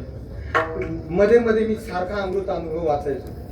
आता तसा मी इतका अधिकारी नाही, थोडा विषयासक्तच पुरुष आहे, पण तो अमृत अनुभव हातात घेतला की सगळं भान जायचं. मी सारखा हसतच राहायचो. काही दिवस माझे ना लय हसण्यात गेले. लोकांना असा भ्रम पडला हा काय गांजा बिजा पितो का काय. ती माझी चर्चा तशी झाली होती अरे म्हटलं राजूने भाग पितो म्हटलं आणि बादली पितो आजा वृक्षाखाली हे मला माझ्या जवळ म्हटलं भाग अमृत ती मस्तीच काही वेगळी आहे महाराज. वाट सुधरत नाही माणसाला. ती ज्ञान समाधीची फक्त झलक येते थोडीशी. जे अखंड ज्ञानात असतील त्यांचं काय असेल विठ्ठल.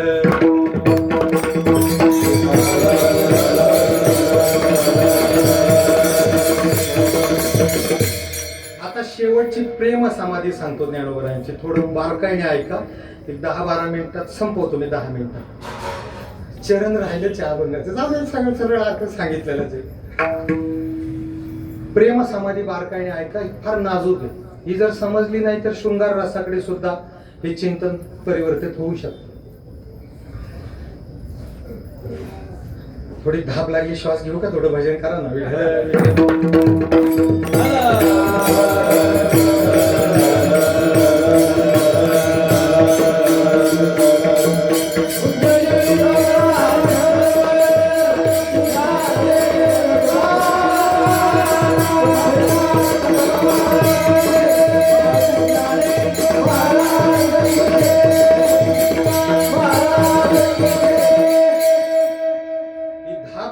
ना तो आम्ही केलेल्या योग समाधीच्या अभ्यासाचा परिणाम आहे. प्रेम समाधी दुष्परिणाम. प्रेम समाधी काय आहे त्या अगोदर प्रेम समाधी साधायची असेल तर भगवंत प्रेम रूप आहे. त्या भगवंताला सुद्धा स्वतःचाच आनंद उपभोगायचा असेल तर त्याला सुद्धा राधा व्हावं लागतं. वाक्य नीट ऐका. कृष्णानंद उपभोगायचा असेल तर त्या कृष्णालाच राधा झाल्याशिवाय कृष्णालाच कृष्णाचा आनंद उपभोगता येत नाही. कसं काय? हे काय प्रकार आहे सांगतो. आणि हे ज्ञानोबरायांकडे कसं लावायचं? आधी राधा समजून घ्या. राधा कोण? आता इथे भागवत कथाकार बसलेले, अजूनही कोणी असतं. राधा मैया अवताराला कशा आल्या? जेव्हा कंसाच्या त्रासाला कंटाळून ही सगळी मंडळी गेली. त्याच्याही अगोदर अशी कथा आहे. जेव्हा समुद्र मंथन चालू होतं, समुद्र मंथनात ती रत्न बाहेर निघाली आणि अमृत शेवटी बाहेर आलं ना. त्या अमृताला घेण्यासाठी देव आणि दानव धावले. एक इकडून वळते, ते तिकडून वळते. मग ते 3-4 थेंब जे खाली पडले तिथे आता कुंभ होतो. कुठे कुठे होतो? हरिद्वार, काशी, प्रयाग ना, उज्जैन आणि त्र्यंबकेश्वर या 4 ठिकाणी कुंभ होतो. ते अमृत पडलेले खाली तिथे. हे अमृत आम्हाला मिळावं. आम्हाला देवाला वाटलं हे सगळं सांडून टाकतील येडे दोघे भांडण. मग देवाने मोहिनी अवतार धारण केला. आणि इतकं दैदिप्यमान. आता तो कृष्ण परमात्मा इतका सुंदर, त्यात स्त्री पात्र घेतलं, त्यात मोहिनी. नुसतं सुंदर मोहिनी नाही तर गायन करीत आली. आणि स्त्री गाते, सुंदर स्त्री गाते आणि त्या गात गात नाचत आली. मग काय विचारायचे? हे देव दानव भुलले ना त्या रूपाला पाहून. आता हे दैदिप्यमान सौंदर्य महाराज. ते काय सामान्य शेंबडं लेंबडं सौंदर्य का? अहो इथल्या साधारण सौंदर्याला जे घाणीने भरलेलं सौंदर्य आहे त्या सौंदर्याला पाहून काहींनी जमिनी फुकल्या आपल्या. हे तर दिव्य ना महाराज. हे काय साधारण सौंदर्य आहे का? तुम्ही उशिरा कळलं का तुम्हाला?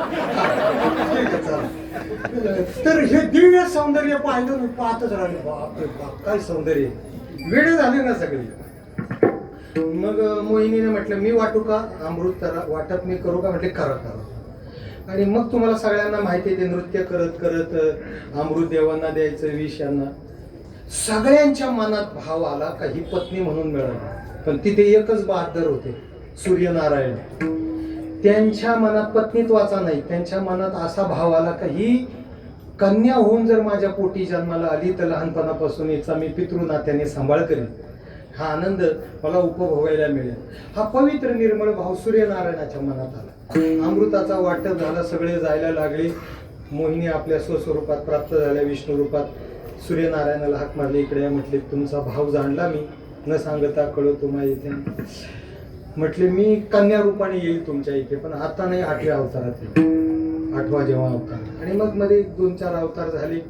मग कंसाला कंटाळून सगळे मंडळी क्षीरसागरात गेले आणि मग विनंती केली. म्हटले काहीच चिंता करू नका, येतो अवताराला. मग यमुना माई पुढे पाठवली, गोवर्धन पर्वत पाठवला, 84 ब्रज परिक्रमे सगळे कोस ती भूमी पाठवली. आता राधा पाठवायची. राधा नीट ऐका, भगवंतानी स्वतःच सगळं तेज बाहेर काढलं, ती सगळी चित शक्ती बाहेर काढली आणि ती यमुना माईच्या पात्रामध्ये एका नीलकमलामध्ये ठेवली.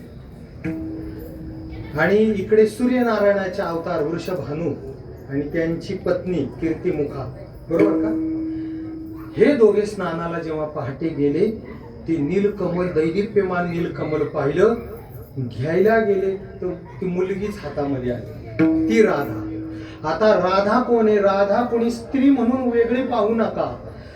कृष्णाने स्वतःचं तेज आणि चित शक्ती स्वतःतून भिन्न काढून त्या कमलपात्रामध्ये ठेवलेली. म्हणून राधा आणि कृष्ण भिन्न नाही, ते दिसायला 2 आहेत आणि असायला 1 आहे. कसं?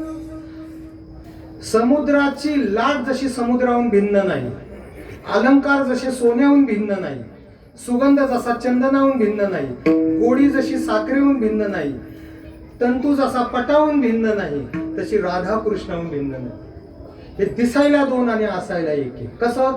2 हात पण टाळी 1, 2 डोळे पण नजर 1, 2 पाय पण चालणं 1, 2 होठ पण बोलणं 1. तसे 2 राधा कृष्ण पण तत्व 1. एकच तत्व 2 रूपाने नटलंय. का? त्या तत्वाला तत्वाचा उपभोग घेण्यासाठी भक्तीद्वारे त्या ज्ञानाचा उपभोग घेता येतो, म्हणून तो कृष्णच राधा झालाय. आणि मग ती राधा घरी आणली. म्हणजे राधा कोण आहे? कृष्णच काय आहे? राधा आहे. आता या ज्ञानोबारायांकडे हे का मी सांगितलं, ते पुढचं चिंतन कळावं म्हणून. कृष्णच राधा झालाय स्वतःचा कृष्णानंद उपभोगण्यासाठी. कारण इथे दुसरे काही नाहीच ना, अद्वैतच आहे पूर्ण. भक्ती कशाला म्हणतात? भक्त कशाला म्हणतात? जो विभक्त नाही तो भक्त. आणि ज्ञानी ते स्वसंविती, शैव म्हणती शक्ती, आम्ही ते पराभक्ती आपुली म्हणू. ही पराभक्ती आहे. अद्वैतात भक्ती कशी काय होईल? त्याच्यात काही ओव्या आलेल्या आहेत. देव देवळ परिवारू कोरोना किजे डोंगरू, तैसा भक्तीचा व्यवहारू काढ व्हावा.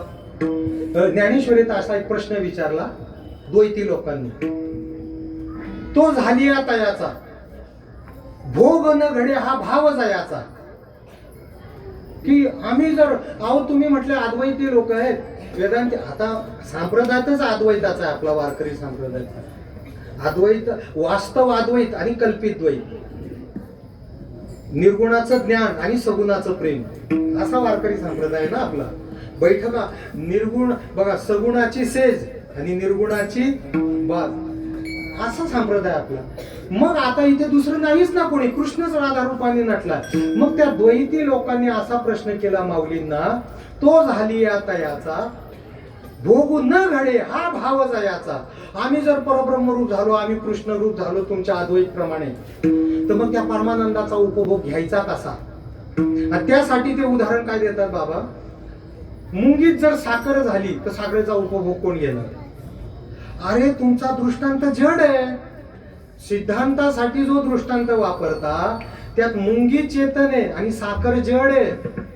मुंगी साखर झाल्यावर मुंगी साखर झाल्यावर साखरेला साखरेचा कसा आनंद देणार? हे दृष्टांतात बरोबर आहे, कारण साखर जड आहे.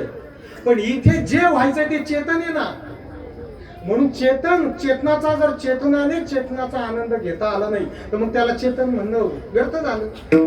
मग माऊलींनी त्याचं उत्तर दिलं अर्ध्या ओळी, तो झाली या तयाचा भोगू न घडे हा भाव जयाचा. तेवी बोली केवी बोलाचा उच्चारू कीजे. बोल हा शब्द बोलानेच उच्चारावा लागतो, आहे की नाही? बोलानेच काय उच्चारलं? बोल उच्चारला. मग बोलाने का वाघदेवता वाणावी, त्याची वाचाची काम व्हावी. वाघदेवतेची वाणीनेच करावी लागते. बोल शब्दाचा उच्चार बोलण्यानेच करावा लागतो. तसा कृष्णाला उपभोग घ्यायचा आहे तर कृष्ण स्वतःचा उपभोग घेण्यासाठी राधा होतो. आता माऊलींकडे आहे, वेळ संपत आली पण मला मारतील थोड्या वेळेला मला, तर लगेच संपवतो 5-6 मिनिटात, कारण त्यांना नरहरी प्रसन्न आहेत ना. झालं आपल्या देवाला फाड यायला म्हटल्यावर टाकली ना पाडू. तर आता ज्ञानोबराय जे आहेत ते सुद्धा स्वतः कृष्ण आहेत. बघा ते थापीच आहे कडे, मांडीवर चाटा मारतो पण तिकडे तू मांडीवर असं करतोय गडी तिकडे करणार. त्याचाच आनंद तो कृष्णानंदाचा मृदंगाद्वारे तोच घेतो. काय साधी पावर आहे का वाक्याची, कोणता क्षणी लोक समाधी आवडतात.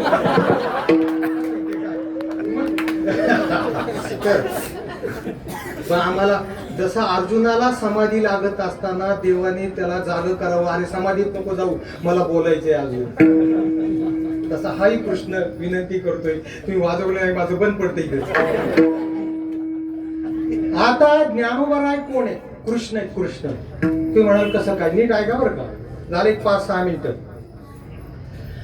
पुंडलिकाच्या भावार्था गोकुळी उनी झाला येता, निज प्रेम भक्ता घ्या घ्या आता म्हणे तसे. जो विटेवर उभा आहे तो कोण आहे? गोकुळातून आला पुंडलिकासाठी आणि जाऊन निधी उभा केला, आहे की नाही? तो कृष्णच काय झाला, विटेवर उभा राहिला, कटेवर कर ठेवून. म्हणजे पांडुरंग परमात्मा कृष्ण आहे आणि तोची अवतार धरी अलंकापुरी ज्ञानाबाई सुंदरी तरावया, आहे की नाही? लोपले ज्ञान जगी हित नेणती कोणी, बोला ना पुढे, अवतार पांडुरंग नाव ठेविले ज्ञानी. हे पांडुरंग स्वतः समाधीत बसलाय की नाही, आणि पांडुरंग कोण आहे? कृष्ण आहे की नाही? मग माऊलींचा जो आपण जन्म सोहळा अवतार सोहळा साजरा करतो तो कधी करतो? गोकुळ अष्टमीला. ज्या तिथीला त्यांनी अगोदर अवतार धारण केला त्याच तिथीला परत त्याच कृष्णाने या अलंकापूर नगरीमध्ये सिद्ध बेटात त्याच्यातही वाले किंवा आपले गावला पण गोकुळ अष्टमीच्या दिवशी आले, त्याच तिथीला आले, त्याच वाराला आले, त्याच नक्षत्राला आले, तीच चिन्ह धारण करून आले पायावर, आहे की नाही? कारण तो कृष्ण आहे.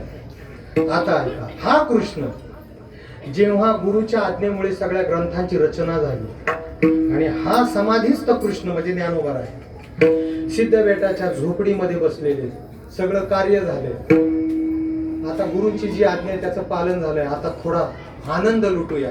म्हणून हा कृष्णच कृष्णानंद उपभोगण्यासाठी अंतकरणाने राधा झाला. राधा म्हणजे ज्ञानोबा कोण झाले? वरती देह पुरुषाचा पण आत राधा झाली आणि राधा होऊन त्यांना विरह सुरू झाला. आणि तो विरह सुरू होताना एक गवळणपणे विरहिणी लागलं का नाही जरा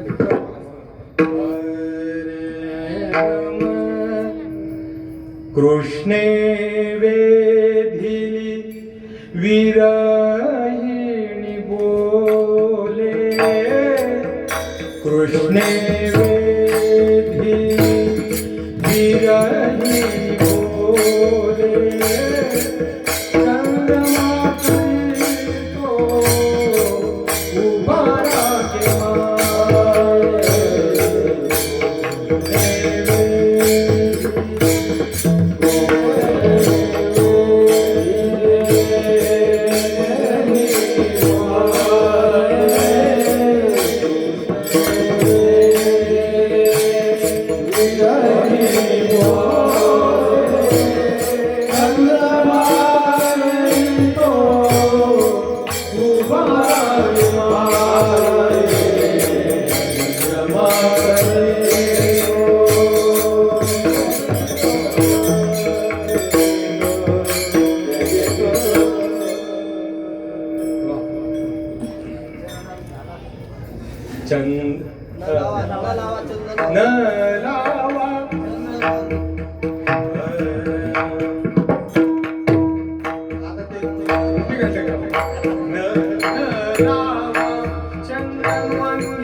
हा आनंद कसा जाणकार लोक असे पुढे असल्यावर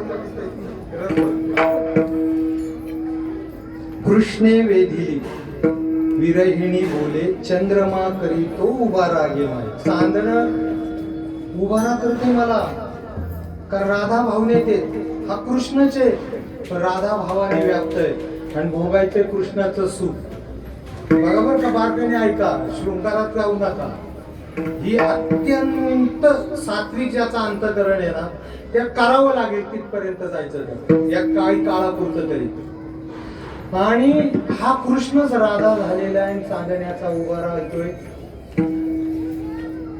सखींनी खूप प्रयत्न केला सुमनांची सेज शीतळ वनिकी पोळे आगी सारखी वेगी विजवा न लावा चंदन वांगी न घाला विंदन वारा हरिविन शून्य तुम्ही गात सासुस्वरे तुम्ही हे सख्यांनो तुम्ही पहाडी रागात फार सुंदर गात आहात पण तरी सुद्धा माझा हा दाह शांत होत नाही तुम्ही गात सासुस्वरे ऐकोणी नेदावी उत्तरे कोकळे वरजावे तुम्ही बाई येऊ तो विरह इतका वाढला विरह इतका वाढला आणि आस लागला तितक्यात बिको बंद करण्यात तितक्यात माऊलींना एक सुगंध जाणवला, ओळखीचा सुगंध वाटला. आणि तो सुगंध ओळखीचा, आणि हा तर माझ्या कृष्णाचा सुगंध आहे, हा त्याच्या वैजयंती मालेचा आहे, हा त्याच्या तुळशी मालेचा आहे, त्याला लावलेल्या सर्वांगाला चंदनाच्या उटीचा हा सुगंध आहे.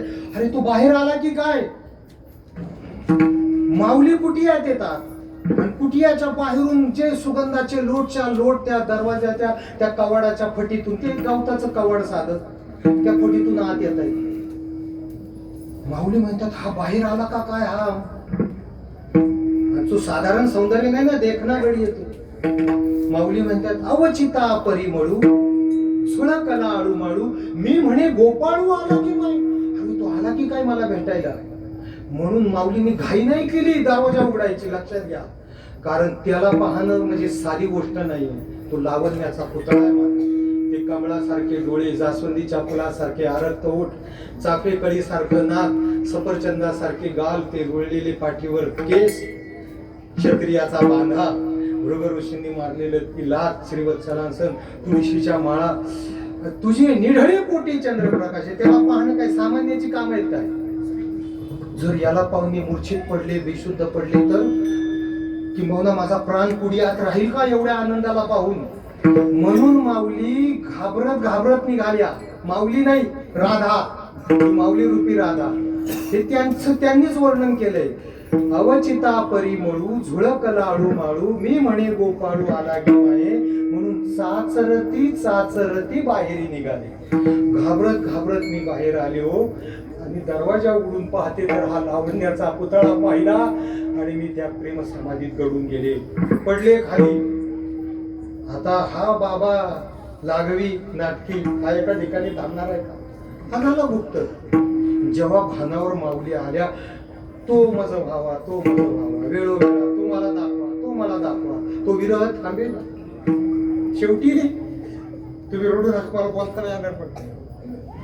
आणि मग त्या सख्या जवळ येत आहेत, माऊलींची सांत्वना करतायत. माऊलींना तो विरह सहन होईना, नाना तऱ्हेचे प्रयास केले.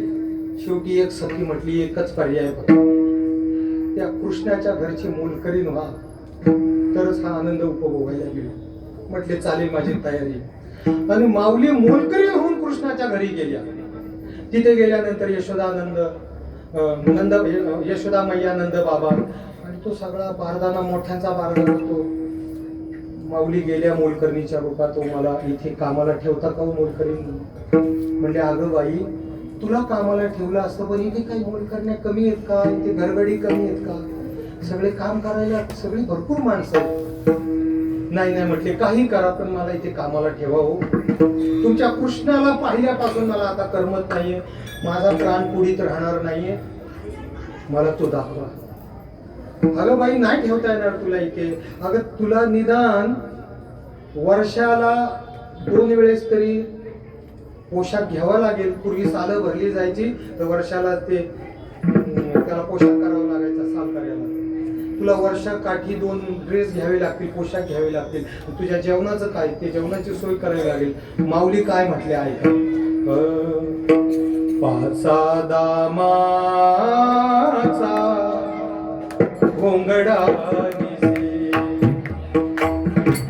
उरली ती मोठ सेवी गे बाई, मारी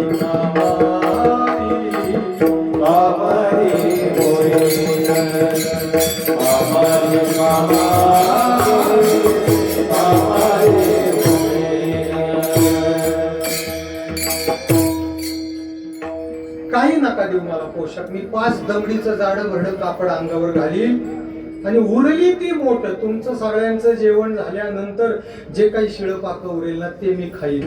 का बाई, का असं करते? कारण तुमची सगळी जी खरकटी भांडी मी मोरीत जेव्हा घासत असेल, आणि माझा हा सावळा, हा नंदनू पाणी पिण्याच्या निमित्तानं कधीतरी येईल, त्या पात्रातून पाणी पिताना मी त्याला भांडी घासता घासता पाहिल, आणि त्या प्रेम समाधीमध्ये जाईल. म्हणून मला इथे कामाला ठेवा. अगं पण तुझ्या झोपण्याची सोय करावी लागेल, तुला आडगळीची का होईना एखादी खोली द्यावी लागेल ना. नका ती चिंता करू, मी त्याच्या उमऱ्यावर डोकं ठेवून झोपेल. त्याचा उंबरा उशीचा करीना वरियर झार सारीन गे बाई. त्याच्याच उंबऱ्यावर का?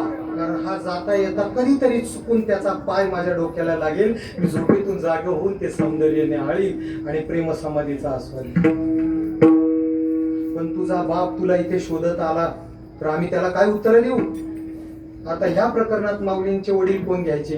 निवृत्ती दादा घ्यायचे, विठ्ठल पंत नाही घ्यायचे ह्या प्रकरणात. कारण गुरुच हा शिष्याचे आई बाप भाऊ भाऊ बहीण सगळी नाती तो गुरुंकडेच लावत असतो. ती निवृत्ती दादा तुझे वडील तुला शोधत इथे आले तर आम्ही त्यांना काय उत्तर देऊ?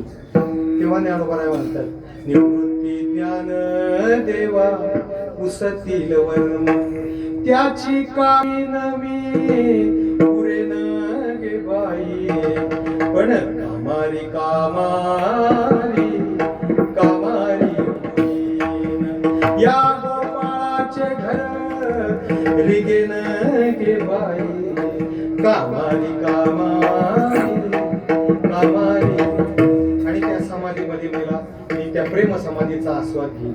मग आता ही समाधी जी आहे ती प्रेम समाधी नाही तर काय? आज बसून ज्ञानोबा विरहिणी नाही गात का? रामकृष्ण हरिनामाचा जप करत नाही का? स्वतः कृष्ण असून कृष्णाचा नामस्मरणाचा जप करीत नाही का? कोणत्या रूपाने? राधा होऊन करताय. ही प्रेम समाधी आहे ज्ञानोबा यांची. विठ्ठल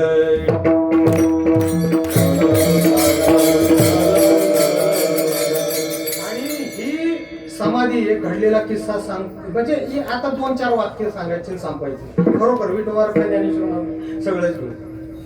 आनंद आश्रम स्वामी महाराज जेव्हा पाठ सांगत होते गोपाळपुऱ्यामध्ये, तर पाठ सांगता सांगता आता त्यांचं वय झाले. पूर्वीचे पैलवान होते, ते वस्ताद होते. वय झालेलं स्थूल झालेलं शरीर पाठ सांगता सांगता पळायला लागले. ही घटना फार मोजक्या लोकांना माहिती. मला ही घटना मी सांगतोय ती. आनंद आश्रम स्वामी महाराज म्हणजे साक्षात जीवनमुक्त महापुरुष. पुरेकर बाबांनी स्वतः मला सांगितलं. मी बाबांजवळ आहे ना तास दीड तास गप्पा मारतो आम्ही दोघे. माऊलींना माहिती, बाबांचा दरवाजा लावून घ्या. आमच्या गप्पा चालू, कधी जीवनमुक्ती, कधी विधेयमुक्ती, कधी राजकारणाकडे गेले तर राजकारण, गप्पा मारतो. बाबा म्हटले आनंद आश्रम स्वामी महाराज साक्षात जीवनमुक्त महापुरुष आहे. 24 वर्ष म्हटले मी दररोज त्यांच्याकडे जात होतो. दररोज चातुर्मासात पण ते असायचे, ते चातुर्मासात मी असायचो. ते आनंद आश्रम स्वामी महाराज दिव्य चरित्र आहे त्यांचं. तर ते पाठ सांगता सांगता अचानक पळायला लागले मंदिराच्या दिशेने. आता वय जास्त झालेलं, स्थूल शरीर झालेलं, धाप लागली मंदिरात जाताना.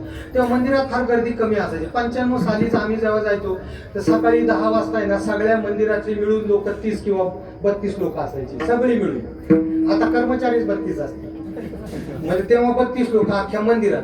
आता ते मीडियामुळे गर्दी वाढली.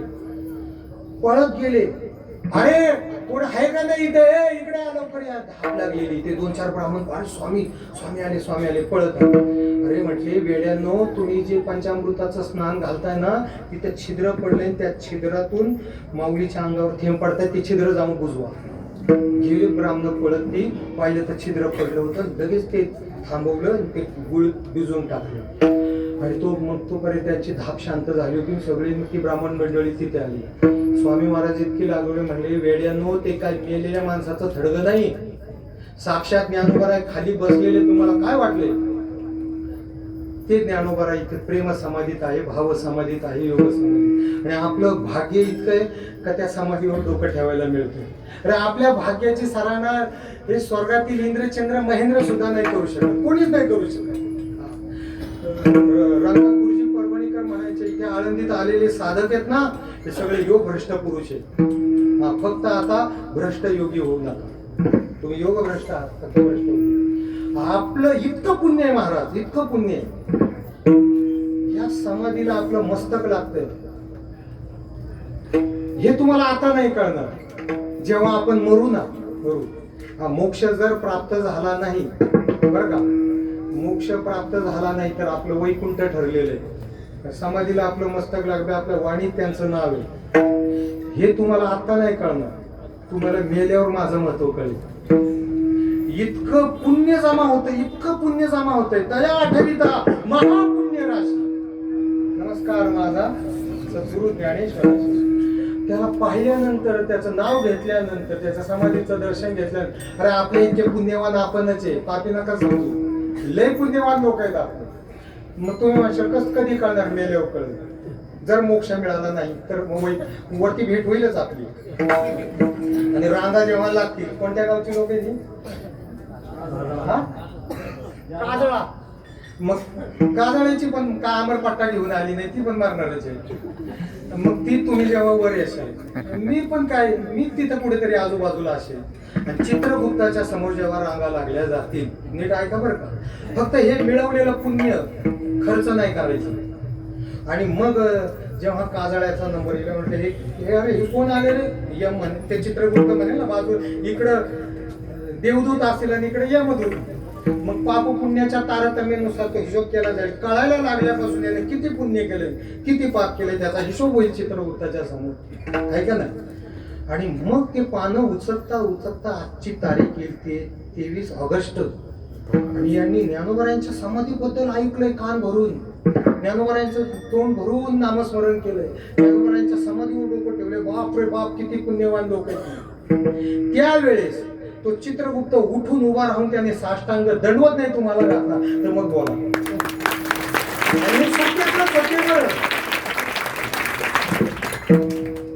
फक्त पुण्याचा वेच करू नका, मिळवलेल्या शाप द्यायचा नाही, आशीर्वाद द्यायचा, जतन करायचं, वाया नाही जाऊ द्यायचं. मग तुम्हाला कळेल की किती पुण्य येते. त्यावेळेस तुम्हाला माझी आठवण येईल का तो खरंच आळंदीचा बुवा खरोखर बोलत होता बरं का राव.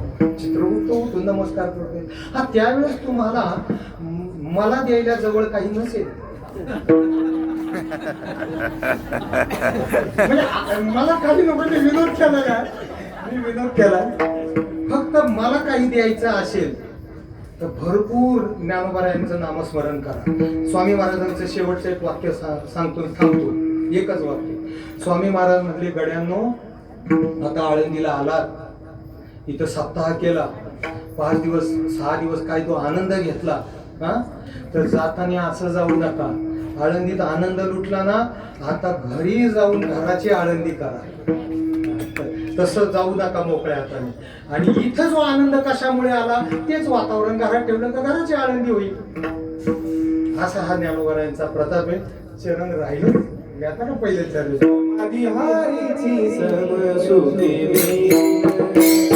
समाधी हरीची समसुखी